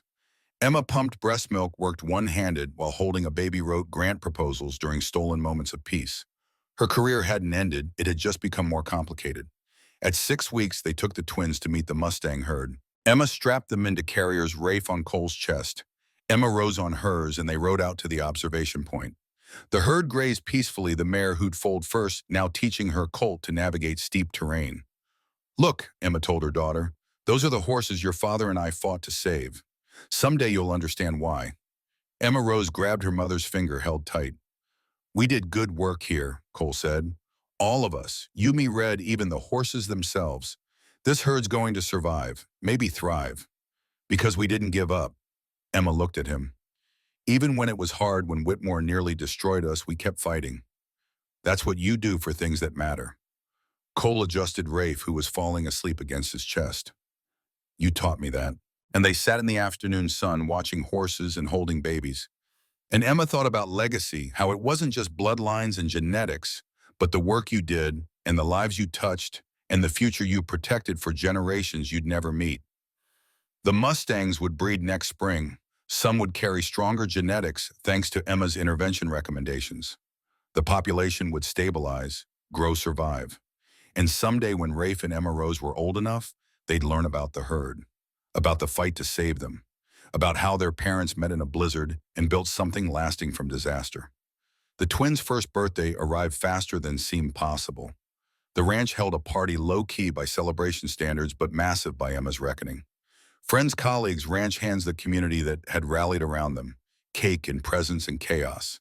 Rafe was walking, stumbling, really chasing Duke the dog around with single-minded determination. Emma Rose was more cautious, holding furniture, studying the world with her father's thoughtful gaze. Emma watched them, felt her heart swell with love, so fierce it was almost painful. Cole appeared beside her, handed her a glass of wine. "What are you thinking?" "That a year ago I was 7 months pregnant, terrified I'd be a terrible mother." Emma sipped. "And that I'm still terrified, but in a different way. Not that I'll fail them, that the world will be too hard, too cruel." "The world is hard, but they'll have us. They'll have this." Cole gestured at the ranch, the mountains, the community gathered. "They'll grow up knowing they're loved, that their parents fought for them before they were born. That's foundation enough." "When did you get wise?" "Somewhere between the mine shaft and midnight feedings." He kissed her temple. "Emma, look what we built. 2 kids, a ranch, a herd of horses that's going to survive because you wouldn't quit. That's legacy. That's everything." Red appeared, Rafe in his arms. "Boss, your son just tried to eat horse feed. Might want to work on that." Cole took Rafe, who protested, leaving the excitement. "Kid's got adventurous taste." "He's got your stubbornness," Emma corrected, "and your refusal to listen to reason." Cole smiled. Poor kid never had a chance. They stood together, Cole holding Rafe, Emma, scooping up Emma Rose Red, hovering like an anxious grandfather watching their community celebrate. And Emma thought about the Western story that Cole's daughter had once loved the marshal who rode into danger because duty demanded it. Cole had ridden into a blizzard to save a stranger. That stranger had given him back his future. And now they stood here, surrounded by the life they'd built from impossibility. "What are you going to tell them?" Emma asked quietly. "When they're old enough to ask about how we met." "The truth," Cole said, "that I was broken and you were lost, and somehow we found each other anyway. That their mother is the bravest person I've ever known. That love doesn't fix everything, but it makes the fight worthwhile." That's a heavy story for kids. They'll be able to handle it. They're Mitchell kids now. Tough as nails, stubborn as hell, brave enough to face anything. He looked at her, just like their mother. Emma kissed him, awkward, with children in their arms, but perfect anyway. The party continued around them, music and laughter, and the simple joy of people who'd survived hard things celebrating good ones. The Montana sun tracked west, painting mountains gold, and the Mustang herd grazed in distant meadows, protected and thriving. And Emma thought, this is what redemption looks like. Not erasure of the past, not forgetting pain, but building a future that honored it, that took the broken pieces and made something beautiful anyway. Cole had spent 8 years believing his story was over. Emma had nearly died in a mine shaft. And yet here they stood alive together, parents to impossible children, protectors of a herd that had almost been lost. The wind carried the scent of pine and snow and wild grasses. Somewhere a horse whinnied. Rafe laughed at something only he could see. Emma Rose grabbed her mother's hair and held on. And Cole Mitchell, rancher father, husbandman, who'd learned that second chances were real, looked at his family and knew with bone-deep certainty that every painful step that had led him here had been worth it. Emma met his eyes, saw her own gratitude reflected back. They'd survived. They'd built something lasting. And that was everything. Epilogue. 3 years later, Cole stood on the ridge at sunrise, watching the Mustang herd graze in the valley below. 60 animals now, population growing, genetic diversity improving, thanks to the careful management protocol Emma had established. The Bureau of Land Management had finally implemented her recommendations. The herd was protected, monitored, thriving. Behind him, he heard voices, his children arguing with the passionate intensity only 3-year-olds could manage. "Mine," Rafe shouted. "No, mine," Emma Rose countered. Cole turned to see them fighting over a toy horse, both red-faced with indignation. Emma, his wife, sat on a blanket, watching with amused exasperation, one hand on her very pregnant belly. They'd been surprised when the pregnancy test came back positive 6 months ago. "Again," Emma had said, "Cole, we're going to run out of bedrooms." "We'll build more," he'd replied, and he was already planning the addition. This one was a girl. They'd name her Sarah after the research assistant who'd survived the blizzard accident and had recently returned to Montana, finding peace in the landscape that had once terrified her. Cole walked back to the blanket, scooped up both twins. Stop fighting. There are 50 toy horses in that house. Share. But I want that one, Rafe insisted. Of course you do. Cole sat settling, one child on each knee. Let me tell you a story about some real horses. See those down there? Both children turned to look at the Mustang herd. Those horses were almost gone, Cole said. Nobody cared about them. But your mother, he looked at Emma. She believed they were worth saving. So she fought to protect them, even when it was hard, even when people told her it was impossible. Like in your story, Emma Rose asked. The one about the blizzard. Exactly like that. Sometimes the most important things are the hardest to save. But if you keep fighting, keep believing, impossible things become real. Like us, Rafe asked. Especially like you. Cole kissed both their heads. You two are proof that miracles exist. Emma smiled from the blanket. You're getting sappy in your old age, Mitchell. I'm 64. I'm allowed sappy. He set the twins down. Go play. But Cher or Duke gets all the toys. The children ran off, temporary peace established. Cole sat beside Emma, hand on her belly where their third child grew. You okay, he asked. Tired, enormous, wondering why we thought 3 kids was a good idea. Because we're ambitious idiots. That tracks. Emma leaned against him. Cole, do you ever think about how different things would be if you hadn't ridden out that day? If you'd ignored my radio call? Every damn day. He kissed her hair. And every day I'm grateful I didn't. You gave me a future I thought was impossible. These kids, this life, it's more than I ever deserved. You deserve all of it? Stop arguing. Yes, ma'am. They sat in comfortable silence, watching their children play, watching the horses graze, watching the sun climb over mountains that had witnessed their entire journey. Red appeared from the barn, leading a horse. Boss, you still want to teach those kids to ride today? Yeah. Let's start with the basics. They're ready. Cole helped Emma up, and they walked toward the barn together. Family intact, future, secure, legacy, being written with every ordinary, extraordinary day. And somewhere in the high country, a young Mustang colt descended from the mare Emma had saved 3 years ago, tested his legs on steep terrain, learning to navigate the wilderness his ancestors had roamed for over a century. The herd would survive, the family would grow, the land would endure. And the sterile mountain man who'd thought his story was over learned that sometimes the best chapters come after you've accepted the ending. Cole Mitchell had been given a second chance. He'd built a life worth living, and that was the only legacy that mattered.